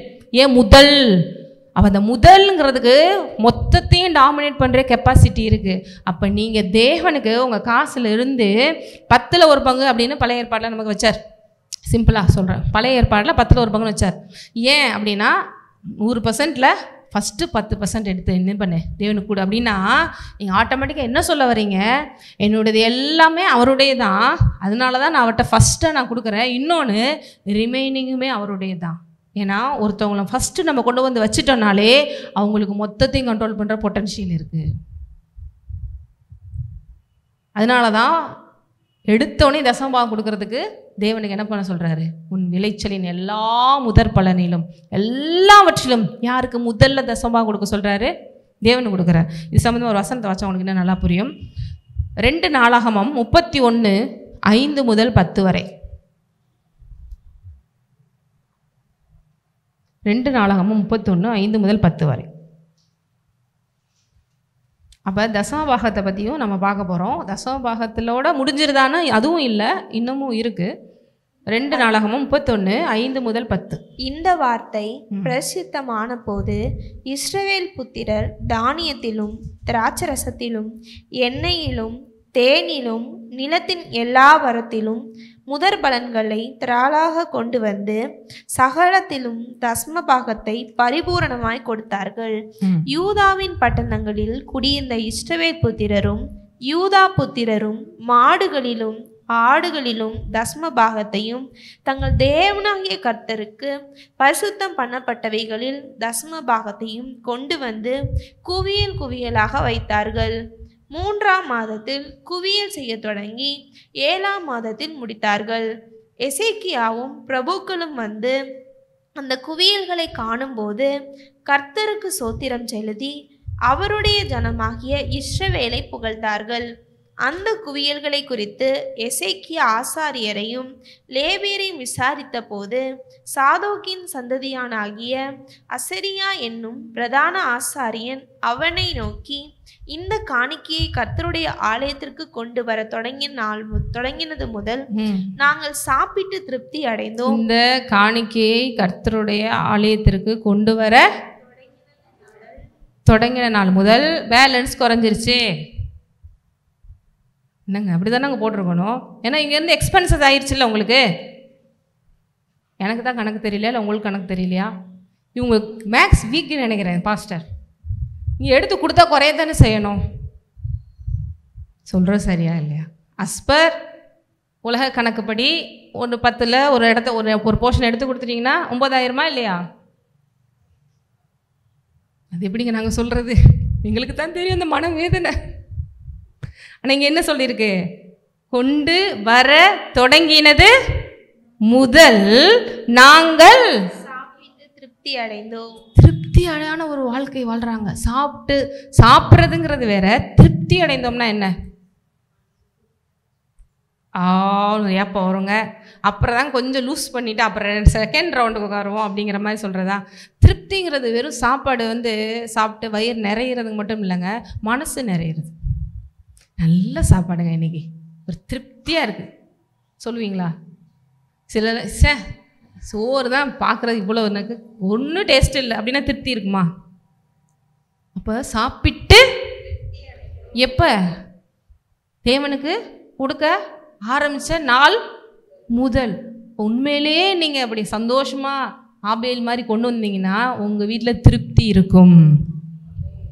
எல்லாம் சாப்பிட்டு திருப்தி அடைகிறது சும்மா இல்லை, மன சமாதானம் தேத்திக்கிறேங்க அப்படின்னு இல்லை, எல்லாத்துலேயும் திருப்தி இருக்கும். அடுத்து இன்னும் மிச்சமும் இன்னும் இன்னும் மீதி எடுக்க வைப்பார். மீதி குறையாது, நிறையாகும், நிறைந்து மீதி எடுக்கவும் வைப்பார். 5 அப்பம் 2 மீனை கொடுத்தாங்க, எல்லாரும் சாப்பிட்டு திருப்தி அடைந்தார்கள். மீதி 12 கூடைய நிறைய. அப்படிப்பட்ட தேவன் நம்ம ஆண்டவர் இயேசு. அவரை நம்பி அப்போ தயவுசு யோசிங்க. அவரை நம்பி இருக்கேன், அவரை நம்பி நான் வந்துட்டேன், இன்றைக்கும் என் வாழ்க்கையில் திருப்தி இல்லை, நிறைவு இல்லை, மிச்சம் பிடிக்க முடியலன்னா யார் மிஸ் பண்ணுறோம்? அவர் அப்படித்தான். பழைய ஏற்பாட்டிலையும் பார்த்துட்டோம், புதிய ஏற்பாட்டிலையும் இயேசு 5 அப்பம் 2 மீன்லையும் அதே கதை. அவர் அப்படித்தான். அவர் பெரியவர், அவர் வானம் பூமியும் கொள்ளாதவர். நம்ம நிறைய நேரம் யோசிக்கணும் பாருங்கள். இப்படிப்படி எத்தனை பேர் அப்படி யோசிக்கிறீங்க? ஞானஸ்தானம் எடுத்துட்டேன், எல்லாம் பண்ணிட்டேன், இந்நேரம் என் அப்பாவோட ரேஞ்சுக்கு நான் வேறு லெவலில் அப்படி இருக்கணும், ஏன் அப்படி இல்லை அப்படின்னா எங்கள் அப்பா கோடி கோடியாக பேங்க்கில் எனக்கு போட்டு வச்சுருக்கலாம். ஆனால் நான் போய் செக்குன்னு ஒன்றை போட்டு அதை ரிசீவ் பண்ணி நான் எடுக்கணும் அப்படின்னா அதுக்கு முதல் அப்பா போட்டு வச்சுருக்காருன்னு தெரியணும். அடுத்து தெரிஞ்சதை நான் நம்பி போகணும் பேங்க்குக்கு. அப்படியாங்க கேட்க நல்லா இருக்கு. எங்கப்பாவா எனக்கு போய் 1 கோடியா? அப்பாவே லூஸு, அவரே பாவம், அவர் செய்வாரா இப்படி? அதெல்லாம் கிடையாது. ஏன்னா ரொம்பலாம் ஆசை கிடையாதுங்க, 1 கோடியெலாம் இல்லைங்க.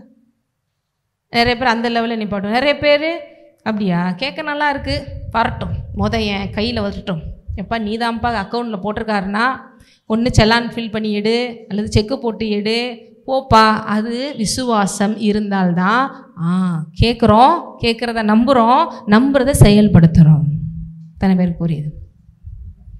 இப்போ சர்ச்சில் உங்களுக்கு சொல்லி கொடுத்துட்றோம், இங்கே அக்கௌண்ட்டை செக் பண்ணுங்க, உங்கள் அப்பா உங்களுக்கு சம்பாதிச்சு இவ்வளோ போட்டு வச்சுருக்காரு சிலுவையில்.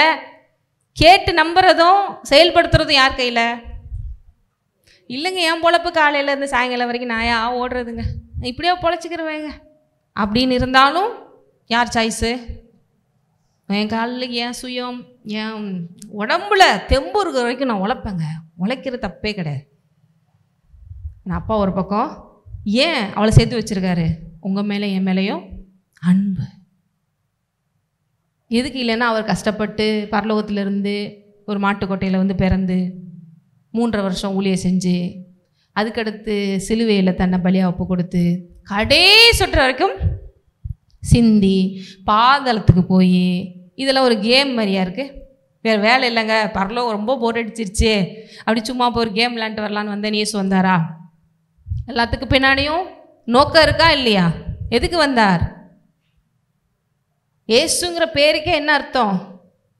பாவிகளை ரட்சிக்க வந்தவர் என்று பொருள். ரட்சிப்புன்னு மீட்க. இந்த பாவத்திலிருந்து, இந்த பாவமும் சாபம் தான் நம்மளை தரித்திரத்திலையும் இல்லாமலையும் வறுமையிலையும் தோல்வியிலையும் வைக்கிது. அதுலேருந்து நம்மளை மீட்டு அவரை போல மாற்ற வந்தார் என்றால், அவருடைய எல்லாம் நமக்கு சொந்தம் வந்தது என்றால், இன்னைக்கு ஒவ்வொரு கிறிஸ்துவனும் இந்த உலகத்திற்கு ஒளியாக இருக்கணுமா இல்லையா? கேட்குற கேள்வி யோசிக்கணும். நீங்கள் உண்மையிலே என்கிட்ட நீங்கள் கேட்டிருக்கணும். இப்படிலாம் போட்டிருக்கேன், இப்படிலாம் சொல்கிறீங்களே, என் வாழ்க்கையே இல்லைன்னா நம்ம சில விஷயங்களை சொல்லலாம். நம்ம தான் அந்த அந்த எங்குதில் இருக்கோமோ அதுலேயே நம்ம சாட்டிஸ்ஃபேக்ஷன் ஆகிடுறோம்ல. இந்த உலகத்தில் ஒரு பேட்டர்ன் கற்றுக் கொடுக்குறாங்க, இல்லை நம்ம அம்மா அப்பா ஒரு பேட்டர்னில் போகிறாங்க, அதுலேயே நம்ம போகிறதுலே நமக்கு, இல்லை நம்ம கூட இருக்கிற ஃப்ரெண்ட்ஸ், இல்லை நம்ம சொசைட்டி, அதுலேயே திருப்தி ஆகிடுறோம்ல. எனக்கு ரிஸ்க் எடுக்க பயமாக இருக்குங்க, எதிர்நீச்சல் போட பயமாக இருக்குங்க. ஏன்னா உலகம் ஒரு போக்கில் போக நான் மட்டும் விசுவாசம் ஒரு ஸ்டெப் எடுத்து வச்சா பேதுரு தண்ணி மேலே நடந்த மாதிரி தான் உள்ளே போயிடுவடா அப்படி சொல்லும். ஆனால் தேவன் நான் வா, ஏன்னா தண்ணியை உண்டாக்கினவர் நான். அந்த லாஸு, அந்த ஆக்சிஜனு, H2O சொல்கிறேன் தண்ணிக்குள்ளே, அது எல்லாத்தையும் ஃபார்முலா ஃபிட் பண்ணதே நான் நினச்சா அது எல்லாத்தையும் மாற்ற முடியும். ஜஸ்ட் பிலீவ் அப்படிங்கிறார். ஆனால் நம்ம விசுவாசிக்கிறேன் ஆண்டவரே, சுவாசிக்கிறேன், செயல்படுத்த முடியல, செயலற்ற விசுவாசம் செத்தது என்று போன வாரம் பார்த்தோம். காணிக்க கொண்டு வரும்போது கூட அதுதான், உங்கள் விசுவாசத்தை நீங்கள் செயல்படுத்துறீங்க. மனசுக்குள்ளே 1000 விஷயங்கள் தோணும். இந்த மாதம் அதுலேயும் தசமபாகத்தோடு நான் நிப்பாட்ட போகிறதுல நிறைய விஷயங்கள் பார்க்க போகிறோம். தசமபாகங்கிறது இட்ஸ் பிகினிங். உங்களுடைய தேவனுக்கு நீங்கள் கொடுக்குற ஆஃபரிங்கில் ஒரு ஸ்டார்டிங் தான் தேவன் உங்களுக்கு ஆரம்பிச்சுட்ருக்காரு. அதுக்கடுத்து அவர் மேலே இருக்கிற லவ்வில் நீங்கள் எவ்வளோ நாள் கொடுக்கலாம். ஒரு பிகினிங் கேம் ஸ்டார்ட் பண்ணி வர்றாரு. இப்படி கூட ஆரம்பிச்சுப்பாரு, உனக்கு எப்படி வருதுன்னு பாரு. அதுக்கடுத்து நமக்கு தெரிஞ்சிருமே, போட்டால் எவ்வளோ சூப்பராக வருது, கொடுத்தா எவ்வளோ வருதுன்னு. அதுக்கடுத்து சும்மா இருப்போமா? நிறையா கொடுப்போம்.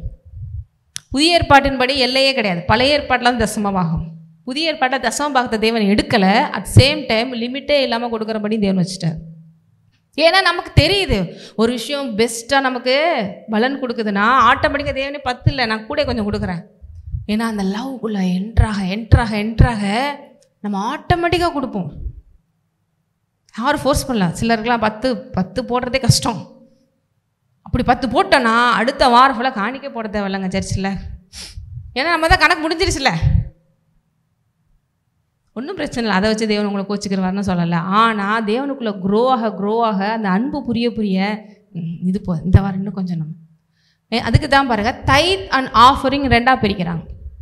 தைத் அண்ட் ஆஃபரிங்.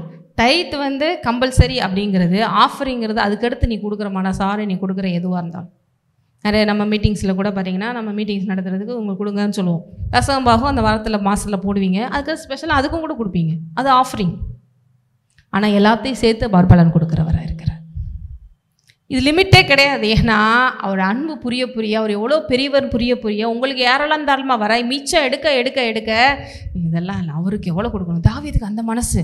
தேவனே, நான் ஒன்றும் இல்லாத ஆஃப்டர் ஆல் ஆடு மேய்ச்சிட்டு இருந்தவனை கொண்டு போய் இப்படி உட்கார வச்சுட்டீங்க, நான் இப்படி உங்களுக்கு நான் சும்மா இருக்கிறது, உங்களுக்கு நான் அவ்வளோ பெரிய சர்ச்சை கட்டணும் தேவனே. எதுங்க தசமபாகம் கொடுத்து நிப்பாட்ட வச்சுச்சா? எது செய்ய வச்சிச்சு? சொல்ல வச்சிச்சு அன்பு. உங்களை ஓவர்ஃப்ளோவில் ஆசீர்வதிக்க அந்த அன்புல என்னை இவ்வளோவா நேசிக்கணும், அப்போ நான் எப்படி சும்மா இருக்கிறது, இன்னும் உங்களுக்கு கொடுக்கணும் அப்படின்னு ஆட்டோமேட்டிக்காக செய்வீங்க. அது இங்கே என்ன பண்ணுறாருங்க? திருப்தி அடைந்தோம், இன்னும் மிச்சமும் கர்த்தர் தம்முடைய ஜனத்தை ஆசீர்வதித்ததினால் இந்த திரட்சியான அம்பாரம் மீந்திருக்கிறது என்றான். கர்த்தர் தம்முடைய ஜனத்தை ஆசீர்வதித்ததினால் இவ்வளவு திரட்சியாக இந்த அம்பாரம் மிஞ்சிருக்கு. உங்கள் வீட்டில் எல்லாமே நிரம்பி வழிந்து மீதம் நிறையா கிடக்குங்க.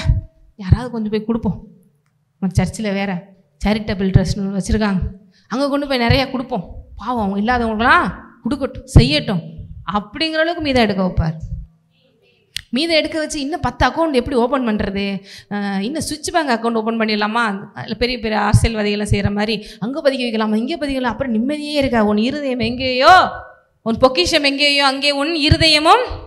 எப்பயுமே கண்ணை மூடி தூங்கும் போது அப்படியே கனவு, பணம் இல்லையே, பேங்க் அக்கௌண்ட் பேலன்ஸ் குறையுதே, இப்படியே வருதுன்னா ஆட்டோமேட்டிக்காக உங்கள் இருதயம் எதை சார்ந்து இருக்குது, உங்கள் பொக்கிஷம் எங்கேயோ. அப்போ இன்னொரு விஷயம் நீங்கள் முக்கியமாக சொல்ல தர போகிறேன். இந்த பணத்துக்கும் தேவனுக்கும் ஆகவே ஆகாது. பணத்துக்கும் ஐயோ இப்போ தானே நல்லா சொன்னீங்க. ஏன்னா இந்த பணத்தை அந்த உலகம் எப்படி பார்க்குது, கடவுளாக பார்க்குது. இந்த பணத்தை அந்த உலகம் எப்படி பார்க்குது, பார்க்குதா இல்லையா? நாங்கள்லாம் அப்படி பார்க்குறது இல்லைங்க. இப்போ சொல்லுங்கள் சிஸ்டர், என் அக்கௌண்ட்டை காலி பண்ணி உங்கள் கையில் கொண்டு காணிக்க கொடுக்குறேன் சொல்லிடுவீங்களா? ₹1 பணத்தை எப்படி பார்க்குது, பார்க்குதா இல்லையா? நாங்களும் ஒரு காலம் பார்த்தோம், ஆனால் இப்போல்லாம் பார்க்குறது இல்லை. ஏன்னா எல்லாவற்றையும் பணம் உருவாக்கலை, தேவனோட வார்த்தை உருவாக்கிங்கிற அறிவு. எல்லாவற்றையும் எது உருவாக்குச்சு?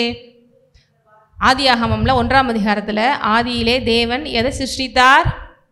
வானத்தையும். ஆதியிலே யார் சிருஷ்டித்தா? பணம் வானத்தையும் பூமியும் சிருஷ்டித்தது. போட்டிருக்கா? போடலையா? ஐயோ பணம் தான் வாழ்வு, இல்லைன்னு செத்துருவோம்ல நினச்சேன். உங்களுக்கு உயிரை கொடுத்தது பணம் என்று போட்டிருக்கா?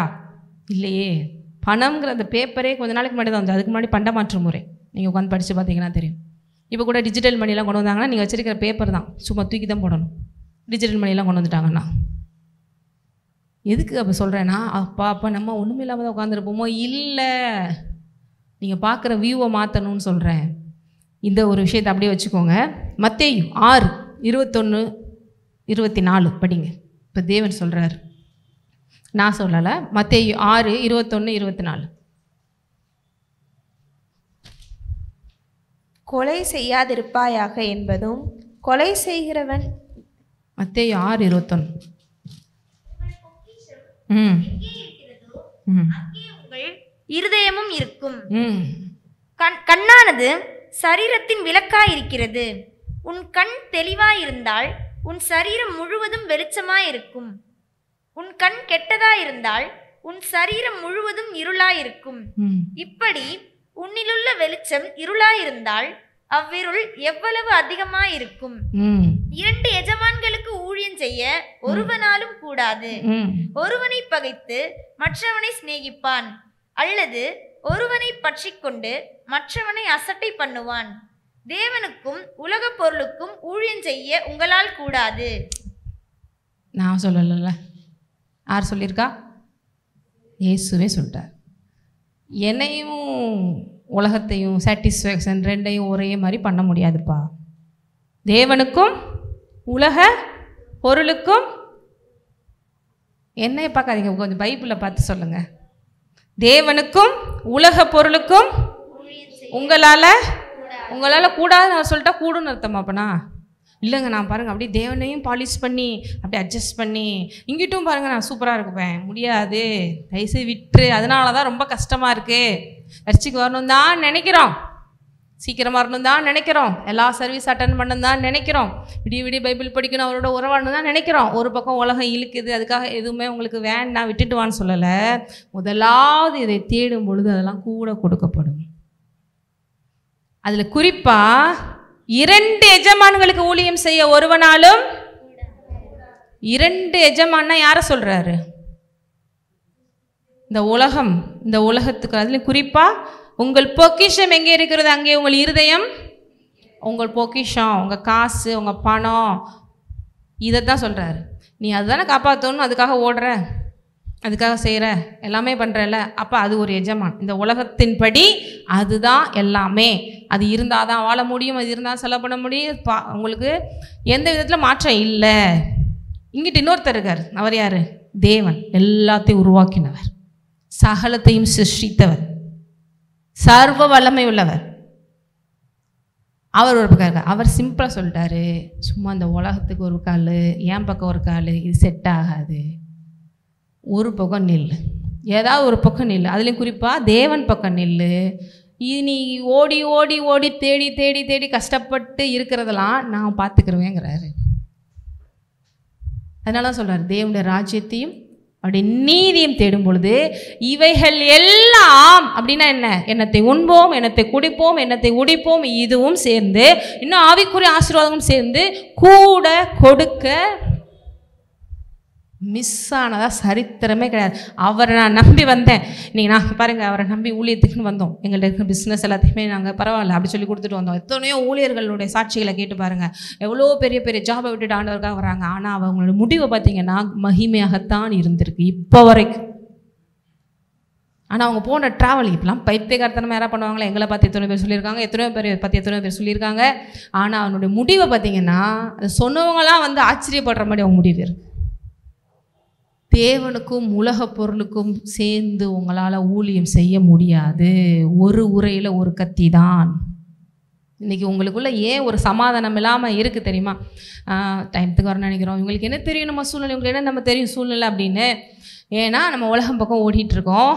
அதனால இங்கிட்டு சாட்டிஸ்ஃபேக்ஷன் பண்ணவும் முடியல, இங்கிட்டு தேவனையும் திருப்திப்படுத்த முடியல. எங்கள் தேவன் வந்து என்ன நீ எனக்கு இன்னும் பைபிள் படிக்க ஆண்டவரே, டயரில் தூக்கம் வருது ஆண்டவரே, என்ன நீ இப்படி இருக்கிற அப்படின்றாரு. என்ன நீ சர்வீஸ் அட்டன் பண்ணி ஏன் சூழ்நிலை உங்களுக்கு தெரியுமா? அவர்கிட்ட உட்காந்து நம்ம காம்ப்ரமைஸ் பண்ணிகிட்டு இருக்கோம், அவரை புரிய வைக்க வச்சு ட்ரை பண்ணிகிட்டு இருக்கோம். ஆனால் அவர் சொல்லிட்டாரு ஒரே விஷயம், முக்கியமா அது முக்கியமா. இப்போ தேவன் வந்து கொஸ்டின் கேட்குறாருன்னா என்ன பண்ணுவீங்க? முக்கியமா என் பிள்ளைக்காக கொஞ்சம் யோசிக்க வேண்டியிருக்கே அப்படின்னு, பிள்ளையை கொடுத்ததே நான் தான் நட்பா. இதுக்கெல்லாம் ஒரு விசுவாசம் வேணும். ஸ்டெப் எடுத்து வைக்கிறதுக்கு என்ன வேணும்? விசுவாசம் வேணும். ஆம்பேலுக்கு அடுத்த நாள் பேலன்ஸ் இருக்கிற குட்டி தேருமா, அடுத்த தாயாடு செத்துருச்சுன்னா இந்த மாதிரி பெஸ்ட்டான குட்டி கிடைக்குமா, இதை பற்றி யோசிக்கலை. நான் ஃபஸ்ட்டாக பெஸ்ட்டாக கொடுக்க போகிறேன். அவனுடைய இருதயத்தை பார்த்து தேவன் அவன் காணிக்கையை அங்கீகரித்தார். காணிக்கையை அப்போ ஃபஸ்ட்டு பெஸ்ட்டுங்கிறது எதை காமிக்குது? அவர் தான் என் வாழ்க்கையில் ப்ரியாரிட்டிங்கிறத காமிக்குது, நம்பர் 1ங்கிறத காமிக்குது, அவருக்குரியதான் எல்லாமேங்கிறத காமிக்குது. அதுக்கடுத்து இப்போ பார்த்தோம், அப்படி கொடுக்குறவங்களுக்கு மீதம் எடுக்க வைப்பார். நிறைந்து அந்த 5 அப்பம் 2 மீன் இருக்கிற பையன் பேசாமல் நைஸாக அவனுக்கு மட்டும் சாப்பிட்டுட்டு இருந்திருக்கலாமா? எங்கள் அம்மாவே கஷ்டப்பட்டு மீட்டிங் போகிறேன்னு ஸ்நாக்ஸ் கொடுத்து விட்ருக்காங்க, நானே ஒழிச்சு வச்சுருக்கேன். இங்கே ஸ்மெல்லு வருது, 2 மீன் மாதிரி குடுறா அப்படின்னு. நான் கொடுக்க மாட்டேன், எங்கள் அம்மா அடிப்பாங்க, நான் சாப்பிடுவேன் அப்படி சொல்லியிருக்கலாம். பரவாயில்ல, ஓப்பன் பண்ணி கொடுத்துட்டான். 2 இருந்ததே இவ்வளோதாங்க, பரவாயில்ல. ஆனால் அந்த 12 கூட அவன் வீட்டில் தான் கொண்டு போய் இறக்குனதா பைபிள் ஸ்காலர் சொல்கிறாங்க. ஹல்லேலூயா. கொடுத்தான் பாரு. அவன்கிட்ட இருந்த அந்த கொஞ்சம் ஆண்டவரை நம்பி அவங்க அம்மா சொல்லியிருக்கோம், எதுக்குடா முட்டாள்தனமாக இப்படி கொடுத்துட்டு, உனக்கு பொழைக்க தெரிலடா, மனுஷன் உலகத்தில் எப்படி இருக்காங்க, இப்படியா கொடுத்துட்டு வருவேன் அப்படின்னு. இல்லைம்மா ஏசு கேட்டாருன்னு கொடுத்தேன். ஏசு கேட்டாரு சொல்கிறேன். அவர் திரும்பி பார்த்து காலிங் பெல் அடிச்சிருக்கோம். 1 2 3 4 அப்புறம் அதுக்கிட்ட தெரியாதா 9 10 11 12 அத்தனை பேஸ்கெட்டு ஃபுல்லாக. என்னது இது? நீ கொடுத்தே இல்லை, ஏசு கொடுத்து விட்ருங்க. 12 சீஷர்கள் தலையிலையும் 12 கூடையை வச்சு போய் கொடுத்துட்டு வாங்கடா அப்படின்னு. கொடுத்தவர்கள், தேவனுக்காக கொடுத்தவங்க குறைவுபடவே முடியாது. நான் சொல்கிறேன் உங்களுக்கு, இதெல்லாம் வந்து நடந்தால் நல்லாயிருக்கும், நல்லா இருக்குது கதை மாதிரி கேட்குறதுக்குன்னு. நீங்கள் விசுவாசித்து பேதுரு மாதிரி காலை தண்ணியில் எடுத்து வச்சு பாருங்கள், அப்போ நடக்குதா நீங்கள் சொல்லுவீங்க. ஏன்னா இதே ஊரில் தான் நாங்கள் இருக்கோம். சொல்லிட்டீங்க, எஸ்கேப் ஆக முடியாது. நிறைய இடங்கள்லாம் ஏமாத்துறாங்க பார்த்தீங்களா? உங்களுக்கு எங்கள் இதில் இப்படி போடுங்க, இன்வெஸ்ட்மெண்ட்டில் போடுங்க, அடுத்து இதை சீட்டு போடுங்க, அடுத்து அந்த கோல்டு இந்த கோல்டுன்னு போட்டு இன்வெஸ்ட் பண்ண வச்சுட்டு அப்புறம் மொத்தமாக சுருட்டி அடிச்சுட்டு ஓடிடுறான். ஆனால் அவனெல்லாம் நம்ம ஈஸியாக போட்டுருவோம். நம்ம அப்படி ஏமாந்தவங்களாம் இருக்காங்களா? நாங்கள் நல்ல வேலைங்க போனோம், நல்ல வேலை. இங்கே கூட முகப்பேரில் கூட பல லட்சம் ஏமாற்றிட்டாங்க. இங்கே வச்சுருக்கிற ஒரு சாதாரண ஒரு வீடு வச்சுருக்கா, இது நகை கடையில் நகையில் அதான் இங்கே வச்சு சிக்கன் 65 வச்சு ஒருத்தர் விற்றுக்கிட்டு இருப்பாரு. 50 லட்சம் கிட்ட ஏமாற்றிட்டாங்களாம். 75 லட்சம். பார்த்தா ஒரு பிஸ்னஸ் மேன் மாதிரியே தெரியுது. 75 லட்சம் போட்டிருக்காரு, ஏமாற்றிட்டான். எப்படி இருக்கும்? ஆனால் மறுபடியும் முயற்சி அதை வேலை செஞ்சிட்ருக்காரு. பரவாயில்ல அப்படின்னு. நீங்களே ஹார்ட் அட்டாக்லேயே இதாக இருப்பேன், 75 லட்சம் போச்சேடா அப்படின்னு. இப்படிப்பட்டவங்களுடைய நய வஞ்சனைகளை பாலிஷான அப்படியே பார்த்தா பெரிய ஆள் மாதிரி தெரியுது, நமக்கு இன்வெஸ்ட் பண்ணி கொடுத்தா கண்டிப்பாக அடுத்த தடவை டபுள் மடங்கு ஆகி கொடுத்துருவார்லாம் நம்பி போடுவோம். ஆனால் தேவன் விதைத்ததை அமுக்கி குலுக்கி சரிந்து விழும்படி ஒரு மடியில் போட வைப்பேன்றார். ஆக்சுவலாக உண்மையிலே இதை வச்சு தான் எங்கள் வாழ்க்கையை சாட்டிஸ்ஃபேக்ஷன் பண்ணணுங்கிற அவசியம் கிடையாது. ஏன்னா அவர் எல்லாத்துக்கும் மேலே பெரியவர்னா உங்கள் காசை வச்சு தான் என் பாவம் சபைக்கு ஈபி பில் கட்ட கொஞ்சம் பார்த்து கொடுமா, அடுத்த வேறு கோயில்பட்டியில் பிரான்ச் ஓப்பன் பண்ண போகிறாங்களாம், அதுக்கு கொஞ்சம் இடம் வாங்குற கொஞ்சம் பார்த்து கொடுமா, இப்படி அப்படி கேட்கல. அவருக்கு இல்லைன்னா பாவம் வாங்கப்பா, இன்றைக்கி தான் சண்டே ஒரு மட்டன் பிரியாணி போடலாம், மைக்கேலு வாடா போடா, எவ்வளோடா விற்கிது ஆடு, இவ்வளோ வித்துருச்சா, சரி கூட கொஞ்சம் காணிக்க போட சொல்கிறா அப்படின்னு சொல்லி போட சொல்கிறாரா? எதுவுமே கிடையாது. அவர் எனக்கு வேணா நான் உன்னை ஏன் கேட்குறேன்றார் பைபிளில். பூமியும் அது நிறைவும் என்னுடையது, எனக்கு பசி, அதனால் உன்னை நான் ஏன் கேட்க போகிறேன், எல்லாம் என்னுடையது, நான் அடித்து நான் சாப்பிட்டுக்கிற போகிறேங்கிறாரு. அவருடைய டோன் நிறைய விஷயங்கள் நிறைய அதிகாரத்துலலாம் படித்து பாருங்கள் தெரியும். என் ஊழியக்காரங்களுக்கு நானே போஷன்கிறாரு, என் ஊழியக்காரங்களுக்கு நான் தான் அவங்களுக்கு போஷன்றாரு, நான் தான் அவங்களுக்கு பங்குங்கிறாரு, என்னுடையதெல்லாம் அவங்களுடையதுங்கிறாரு. எலியாவை மாதிரி சிக்கன் 65 KFCலேருந்து இறக்குன மாதிரி காட்டில் வந்து இறக்கிட்டார் எலியாவுக்கு. என்னப்பா வேணும், சரி ரொம்ப சோர்ந்து போயிருக்கியா, நல்லா சாப்பிடும் போதே நல்லா தெம்பாரு, சரி இப்போ போகலாமா, போக வேண்டிய தூரம் நிறையா இருக்குது. அப்படி சூப்பர் நேச்சுரலாக கொடுக்க அவர் வல்லவர். அப்போ இது எல்லாமே கொடுக்க சொல்கிறது உங்களுடைய இருதயத்தை அவர் பக்கம் திருப்ப, உங்கள் நம்பிக்கை முழுக்க அவர் மேலே வைக்க, விசுவாசத்தை அதிகப்படுத்த. இப்படி நீங்கள் விசுவாசம் அதிகமாக அதிகமாக எல்லாவற்றின் மேலே விசுவாசம் வந்து நீங்கள் ஆளுகிறவர்களாய் மாற. இவ்வளோ சீக்ரெட் இருக்குது பாருங்கள். நீங்கள் கொடுக்குற ஆஃபரிங் பின்னால் 10 ரூபா கொடுத்தாலும் அது எந்த ஹார்ட்டில் கொடுக்குற, எவ்வளோ தூரம் நம்பி கொடுக்குற. ஏன் அது எங்கள் ஆஃபரிங்கில் கொண்டு போய் இந்த பாயிண்ட்டை வச்சாரு, வேறு ஏதாவதுனா நல்லா இருந்திருக்குமே, ஏன்னா அங்கே தானே மனசு ஃபுல்லாக இருக்குது. இங்கே காசு மேலே எப்படி பாருங்கள் ஆண்டவர் செக் வைக்கிறாரு. வேறு எது சொல்லணும், உழைக்கணுமா, சர்ச்சிலே உருளணுமா, நான் உருள்றேன், செய்யணுமா செய்கிறேன், காசு மட்டும் கேட்டுறாதீங்க. எத்தனை பேர் சொல்கிறீங்க? ஆசை கொடுக்கும் போது தான் உள்ள அப்படியே கஷ்டமாக இருக்கும். அது ஏன்னா உலக மனப்பான்மை அப்படி தான் இருக்கும். யாராக இருந்தாலும் ஃபஸ்ட்டு அப்படி தான் இருக்கும். அப்படியே நம்மகிட்ட இருந்து ஏதோ ஒன்று எடுக்கிற மாதிரி இருக்கும் காசு கொடுக்கும்போது. வேறு என்ன செய்யணும்னு செஞ்சிடுறேங்க, பெருக்கணுமா கூட்டணுமா, அதை கூட நம்ம செய்கிறதுக்கு மனசு கொஞ்சம் கஷ்டம்தான், பட் செஞ்சுருவோம். வேறு வாலண்டியர் ஒர்க் பண்ணணுமா செஞ்சுருவோம். ஒரு அமௌண்ட் கொடுங்க அப்படின்னா அப்படியே எடுத்து கொடுக்கும்போது அப்படியே ரத்தத்தில் சம்பாதிச்ச காசாச்சே, வேர்வையில் சம்பாதிச்ச காசாச்சேன்னு வரும் பாருங்க. அதான் அங்கே கேட்குறாரு, அதை கொடு. இத்தனை பேருக்கு புரியுது எது கொடுக்க சொல்கிறாருன்னு. இந்த மனப்பான்மை உண்மையிலே இதுக்கு ஒரு பெரிய கிருபை வேணும். நான் சொல்கிறேன், நீங்கள் உண்மையிலே இந்த மாதிரி மைண்ட் செட்டுக்கு நீங்கள் மாறதுக்கு ஒரு பெரிய கிருபை வேணும். நிறையா பேருக்கு மாறவே முடியாது. நீங்கள் என்ன பிரசங்கம் பண்ணுங்கள், இவங்களுக்கு இன்றைக்கி ஏதோ ஒரு கல்லா கட்டுறதுக்காக உட்காந்து இன்றைக்கி ப்ரிப்பேர் பண்ணிட்டு வந்து பேசுகிறாங்க போல் தெரியுது அப்படிங்கிற மாதிரி நினச்சிட்ருப்பீங்க. அப்படி இருக்கிறவங்களுக்கு ஒன்றுமே பண்ண முடியாது. கடைசி வரைக்கும் நாயா ஓட வேண்டிதான், சுத்த வேண்டிதான், வாழ்க்கை ஃபுல்லாக அப்படி தான். அப்புறம் ஆண்டவர்கிட்ட போய் நான் இப்படி வாழ வேண்டி இப்படியா வாழ்ந்திருக்கேன் அப்படின்னு. இதனால தான் ஊழியக்காரங்களை பார்த்தா நிறைய பேருக்கு போட்டி போகிறாங்க. அப்படியே பிரசங்கம் பண்ணிக்கிட்டே இருந்தாங்கப்பா, இவ பாருப்பா அப்படி ஆகிட்டாங்க. ஏன் அவன் விசுவாசத்தில் அவ்வளோ தூரம் செஞ்சுருக்கான், நம்பியிருக்கான். அவன் தானப்பா முன்னாடி உங்கள் முன்னாடி முதல் ரோல் மாடலை காமிக்கணும், அவரை நம்பி நான் நல்லா இருக்கேன் பாருன்னு. அப்போ மட்டும் போடாமல் வருது, போட்டி வருது. அப்படி போட்டி வச்சு பொறாமல் வச்சு ஊழியக்காரங்களை அதிகமாக நல்லா இருக்குமா குறை சொல்கிறவங்க யார் தெரியுமா? இந்த மாம்சத்தில் ஓடுறவங்க தான். ஏன்னா நான் கஷ்டப்படுறேனே, அவன் கஷ்டம் இல்லாமல் இருக்கிறானே, உன்னை யார் விசுவாசிக்காமல் இருக்க சொன்னா? ஆனால் அவங்க வளர்ச்சியை பார்த்து சந்தோஷப்படுறவங்க யாராக இருப்பாங்க தெரியுமா? இங்கே விசுவாசிக்கிறவங்க இருப்பாங்க. ஆமாம், எனக்கும் விசுவாசி இது நடக்குது, அவங்களுக்கும் நடக்கத்தான் செய்யும், நானும் இன்னும் அவங்கள போல் சூப்பராக வர முடியுங்கிற நம்பிக்கை வரும். குறை சொல்கிறவன் அப்படி போயிட்டாங்க இப்படி போயிட்டாங்கன்னு சொல்கிறவன் இங்கே மாம்சத்தில் ஓடுறேன். நான் ஒரு காசுக்கு எப்படி கஷ்டப்படுறேன் தெரியுமா? அவங்களுக்கு ஒரு செகண்ட் ஆஃபரிங் கிடச்சிருது, ஒரு செகண்டு ஆண்டவர் பாருங்க இப்படி கொடுத்துட்டாரு அப்படி கொடுத்துட்டாரு, கொடுக்க தான் செய்வா. ஏன்னா முழுக்க முழுக்க அவரையே நம்பி இருக்கிறவங்க. நீ அப்படி இருந்தானே சொல்கிறோம், போதிக்க தானே செய்கிறோம். அவங்க ஒரு மாதிரி செஞ்சுட்டு இங்கே ஒரு மாதிரி போதிச்சா பரவாயில்ல. இன்னும் சொல்ல போனால் இருந்து காமிக்க வேண்டிய பொறுப்பு எங்களுக்கு இருக்கிறது. எல்லா விஷயத்துலையும் ரோல் மாடலாக இருக்கணுமா இல்லையா? அப்போ உங்களுக்கு பாருங்கள் சூப்பர் நேச்சுரலாக விஷயங்கள் நடக்கும். ஏன் சில நேரம் சர்ச்சில் ஒரு சிலருக்கு நடந்தோடனே மற்றவங்களுக்கு பொறாமல் போட்டி வருதுன்னா யாருக்கு வரும்னா மாம்சத்தில் ஓடுறவங்களுக்கு வரும். பாராது இப்படி இருந்தது இப்படி ஆயிடுச்சுங்க, நம்மளும் தான் இருக்கோம். உன்னை யார் விசுவாசிக்க வேண்டான்னு சொன்னான்? உன்னை யார் ஆண்டவரை முழுசாக நம்ப வேண்டான்னு சொன்னான்? இறங்கி பார்த்தா தானேங்க தெரியும் ரிசல்ட் வருமா இல்லையான்னு. பேதுரு காலை துணிஞ்சு வச்சதுனால தானே நடக்க முடிஞ்சிச்சு. நான் காலே வைக்க மாட்டேன் இப்படியே வச்சுக்கிட்டு இருந்ததுன்னா நம்ம கால் வச்சோம் நடந்து போகிறத பார்த்து நம்ம புலம்புறதுல ஒரு யூஸும் கிடையாது. இத்தனை பேர் கால் வைக்க ரெடியாக இருக்கிறீங்க.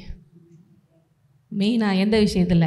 பொருளாதார விஷயத்தில், கடவுளுக்கு கொடுக்குற விஷயத்தில் ஆபேல போல் ஃபஸ்ட் பெஸ்ட் கிளியராக புரிஞ்சுக்கோங்க. உலகத்துக்கும் தேவனுக்கும் ஊழியம் செய்ய இது எல்லாமே ரிஸ்க்கு தான். அப்படியே நமக்கு மனசுக்குள்ள 1000 விஷயங்கள் மூளை சொல்லும். என்ன இப்படி போகிற, என்ன இப்படி செய்கிற, நாளைக்கு என்ன நடக்க போது தெரியலையே, இருக்கிறத நீ எல்லாம் பண்ணிட்டு என்ன பண்ண போகிற, 1008 விஷயங்கள் இருக்கும். நாங்கள்லாம் பார்த்திங்கன்னா எங்களுடைய ப்ராப்பர்ட்டிஸ்லாம் நிறையா இப்போ கொடுத்து இது செஞ்சுட்டு அடுத்து இன்னும் கொஞ்சம் பேலன்ஸ் இருக்கிறது எங்களுக்கு ஜுவல்ஸ் தான். அதையும் கொடுத்து தான் இப்போ கோயில்பட்டில் இடம் வாங்கலாம்னு முடிவு பண்ணிகிட்ருக்கோம். என்னென்னா அவ்வளோதானே இருக்குது, அதுக்கடுத்து அப்படின்னு நினைக்கலாம். எங்கள் வீட்டில் எங்கள் பசங்களை எப்படி யோசிப்பாங்க, நீ யோசிச்சு பாருங்கள். நமக்கு எதாவது வச்சுட்டு போவாங்களா இல்லையான்னு தெரியலையே. நான் சொல்கிறேன், 100% சொல்கிறேன், நீங்கள் எல்லோரும் பார்த்து ஆச்சரியப்படும்படி வைக்க வைப்பார் சந்ததி. ஆனால் நீங்கள் யாரும் புறமப்படக்கூடாது. அப்போ பாடுறா, ஏன்னா நாங்கள் அவ்வளோ விதைக்க வைக்கிறார். விசுவாசிக்கிறோம். விசுவாசித்தவனுக்கு வெட்கம் உருவாவதில்லை, அவன் தலை நிமிர்ந்து நடப்பான். எங்கள் சூழ்நிலையில் நீங்களாம் ஒரு நாள் கூட இருக்க முடியாது, ஒரு நாள் இருக்க முடியாது. சேலஞ்சிங், எல்லாத்துலேயும் சேலஞ்சிங். வர்றவங்களாம் சொல்லுவாங்க, இவ்வளோ மெயினான இடத்துல ஒரு சின்ன போர்ஷன் விட்டால் கூட 50,000 ரூபாய்க்கு வாடகைக்கு போமே, நீங்கள் என்ன இப்படி உட்காந்துருக்கீங்க, இங்கே ஓவர்ஃப்ளோவும் கிடையாது க்ரௌடு, எதுக்கு நீங்கள் டைம் வேஸ்ட் பண்ணிகிட்ருக்கீங்க, எதுக்கு இப்படி பண்ணிகிட்ருக்கீங்க? அதான் சொல்கிறேன்ல, 1008 விஷயம் எங்கள் சூழலில் நீங்கள் ஒரு நாள் இருந்து செய்கிறது பெரிய விஷயம். விசுவாசிக்கிறது மாத்திரமே நிற்க முடியும், செய்ய முடியும், இன்னமும் கொடுக்க வைக்க முடியும். பிள்ளைகளும் புரிஞ்சுக்கிறாங்க. கண்டிப்பாக சரி தேவனுக்காக கொடுக்குறோம் இல்லை, ஆனாலும் அவங்க ஒரு வேளை எவ்வளோ தூரம் புரிஞ்சுருக்காங்களோ தெரியல, மேபி பயம் கூட இருக்கலாம். ஆனால் ஒரு நாள் அவங்க சந்ததி சந்ததியாக ஊரே பார்த்து ஆச்சரியப்படும்படி, நீ சொன்ன மாதிரி மீதம் எடுக்க வைக்கும்படி. இதனால சேரிட்டபிள் ட்ரஸ்ட் ஒரு பக்கம் ஆரம்பிச்சிருக்கோம். உலகத்திற்கே ஆசீர்வாதமாக இருக்கும்படி செய்வார்ல, எந்த மாற்றம் இல்லை. ஆனால் அந்த ஊழியத்தில் இருக்கிற நீங்களும் அப்படி இருக்கும்படி நாங்கள் சொல்லிக்கிட்டு இருக்கோம். இல்லை நாளைக்கு என்ன சொல்ல, ஆனால் உங்களுக்கே தெரியும் நம்ம எவ்வளோ காசு ஆண்டவருக்கு கொடுத்துட்ருக்கோம், அதை வச்சா இவ்வளோ தூரம் வந்திருக்க முடியும் அப்படிங்கிறது நமக்கே தெரியும். கால்குலேஷன் போட்டு பார்த்தாலே ஒரு மாதத்துக்கு எவ்வளோ வரும், இது ஆண்டவர் தான் ஆசீர்வச்சிருக்காருங்கிறது 100% தெரியும். ஆனால் அந்த ஜேர்னியில் நீங்களும் ட்ராவல் பண்ணி வாங்கங்கிறதுக்காக தான் உங்களுக்கும் சேர்த்து அழைப்பு வைக்கிறோம். விசுவாசிக்கிறவன் எப்படி தருவான்? ஃபஸ்ட்டு தருவான், பெஸ்ட்டு தருவான், எதையும் யோசிக்காமல் தருவான். அவன் வைக்கப்பட்டு போவதே இல்லை. ஆனால் அதில் ஸ்டெப் எடுத்து வைக்க வேண்டியது யாரோட வேலை? நான் சொல்லிடுவேன், தேவன் வந்து ஆவியானவர் மூலம் பேசிடுவார், கேட்டுருவீங்க. விசுவாசத்தை செயல்படுத்த வேண்டியது யாரோட வேலை? உங்களுடைய வேலை. அப்படி செஞ்சு பாருங்கள். அடுத்து நான் சொல்கிறேன், மாம்சத்தில் ஓடுறவங்களுக்கெல்லாம் வரப்போகிற நாட்கள் ரொம்ப டஃப்பாக இருக்க போகுது. ஆனால் தேவனை பிடிச்சிக்கிட்டு ஓடுறவங்களுக்கு வரப்போகிற நாட்கள் உலகத்துக்கு டஃப்பாக இருக்கும், ஆனால் உங்களுக்கு சூப்பராக இருக்க போகுது. ஏன்னா அந்த உலகத்தில் இருக்கிற எல்லா டெக்னாலஜி, அது அவங்க யோசித்து ஓடிக்கிட்டு இருக்கிற காரியங்கள் எல்லாம் அழிய போகிற நாள் வந்துருச்சு. எல்லாம் என் கண்ட்ரோட இருக்கலே பெரிய சாஃப்ட்வேரில் தான் பாருங்கள் லட்சக்கணக்கில் சம்பளம் வாங்குறாங்க, போகணுன்னு நினைப்பாங்க. அவங்களே அது தண்ணறிக்கிட்டு இருக்காங்க. யூஎஸ்லலாம் இந்தியாவிலேருந்து போனவங்கலாம் என்னோட தம்பி ஒய்ஃப் கூட சொன்னாங்க பாருங்கள், பயங்கர டேக்ஸை போட்டு ஏகப்பட்ட செலவு ஆகிட்டுருக்கு அவங்களுக்கு. அதனால் கண்டவர் எங்களை கொண்டு போய் யூகேல உட்கார வச்சுருக்காரு, நல்ல வேலை யூஎஸ் போல் அப்படின்னு. லட்சமாக சம்பாதிச்சு செஞ்சவங்களுக்கு 25% 50% சேலரி கட் ஆக போகுது அப்படின்னா எப்படி இருக்கும் பாருங்கள். பேசாமல் ஊருக்கே வந்துடலாம், நிறைய பேர் வரப்போகிறாங்க. அதனால் நீங்கள் இப்போ பெருசாக பார்த்து ஆச்சரியப்படுறது எல்லாமே ஒன்றுமில்லாமல் போக போகுது. ஆகவே இன்றைக்கே தேவன் உங்களுக்கு சொல்கிறாரு, இந்த மெசேஜ் மூலமாக சொல்கிறாரு, என்னை முதலாவது வை, உன் வாழ்க்கையில் எதுவும் குறைவுபடாது. ஹல்லேலூயா. இல்லை நான் ஆண்டவர்கிட்ட போய் நாளைக்கு கேள்வி கேட்டிங்கன்னா, இன்றைக்கி என்ன டேட்டுப்பா? செப்டம்பர் 14 உனக்கு சொல்லி கொடுத்தானா? சர்வீஸ் வந்தியா? எவ்வளோ சொன்னேன், எவ்வளோ சொல்லி புரிய வச்சேன், நீ தானப்பா கேட்கல, என்னைய கேட்காதப்பா, சாரி அப்படின்ட்டு போயிடுவார். ஸோ கேட்குற விஷயங்களுக்கு கவனமாக கேளுங்க. தேவனே பேசினாருன்னு சொல்லி கேட்டுட்டு அதை அப்ளை பண்ணுறவங்களுக்கு தான் ஆசீர்வாதம். இன்றைக்கி போனேங்க, ஏதோ அவங்க சூழ்நிலைக்கு இந்த மாதம் கூட கொஞ்சம் கல்லாக்கிட்டுருக்கா, ஏதோ கொஞ்சம் பேசியிருக்காங்களோ அப்படின்னு நினச்சிங்கன்னா, அதான் சொல்கிறேன்ல, அந்த வாழ்க்கை வாழ்கிறதா இருந்தாலும் நீங்கள் வாழலாம். ஆனால் ஃபுல்லாக கஷ்டம், வேர்வை, வருத்தம், அதெல்லாம் கேர்ஸில் வருது. பழைய ஏற்பாட்டில் வருத்தத்தோடு கனியை புசிக்கிறது அப்படிங்கிறது கேர்ஸில் வருது. ஆனால் எல்லாத்துலேயுமே செய்வதெல்லாம் வாய்க்குங்கிற வாழ்க்கை பிளெஸ்ஸிங்ஸில் வருது. ஜீவனும் மரணம் உங்களுக்கு முன்பாக இருக்குது. தேவன் ஜீவனை தெரிந்து கொள்ளும்படி சொல்லுகிறார். எத்தனை பேர் தெரிந்து கொள்ள போகிறீங்க? நான் சொல்கிற மாதிரி நீங்கள் டெஸ்ட்டில் நீங்கள் இறங்கி கால் வச்சு பாருங்கள், அப்ளை பண்ணி பார்த்தா தான் ரிசல்ட் தெரியும்.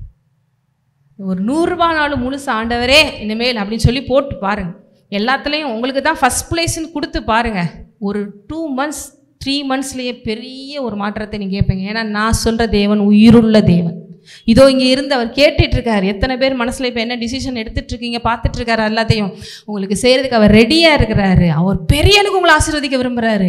நீங்கள் ஏதோ பிசிறி 10, 20, 100ன்னு சேர்த்து வைக்கிறதெல்லாம் செட் ஆகாது. அவங்களுக்கு பயங்கரமாக கொடுக்க விரும்புகிறாரு. ஆனால் அந்த இருதயத்தை பார்க்கிறார். நீ என்னை விசுவாசிக்க ரெடினா நான் உன்னை உயர்த்த ரெடிங்கிறார். ஹல்லேலூயா. எல்லோரும் எழுந்து நிற்போம்.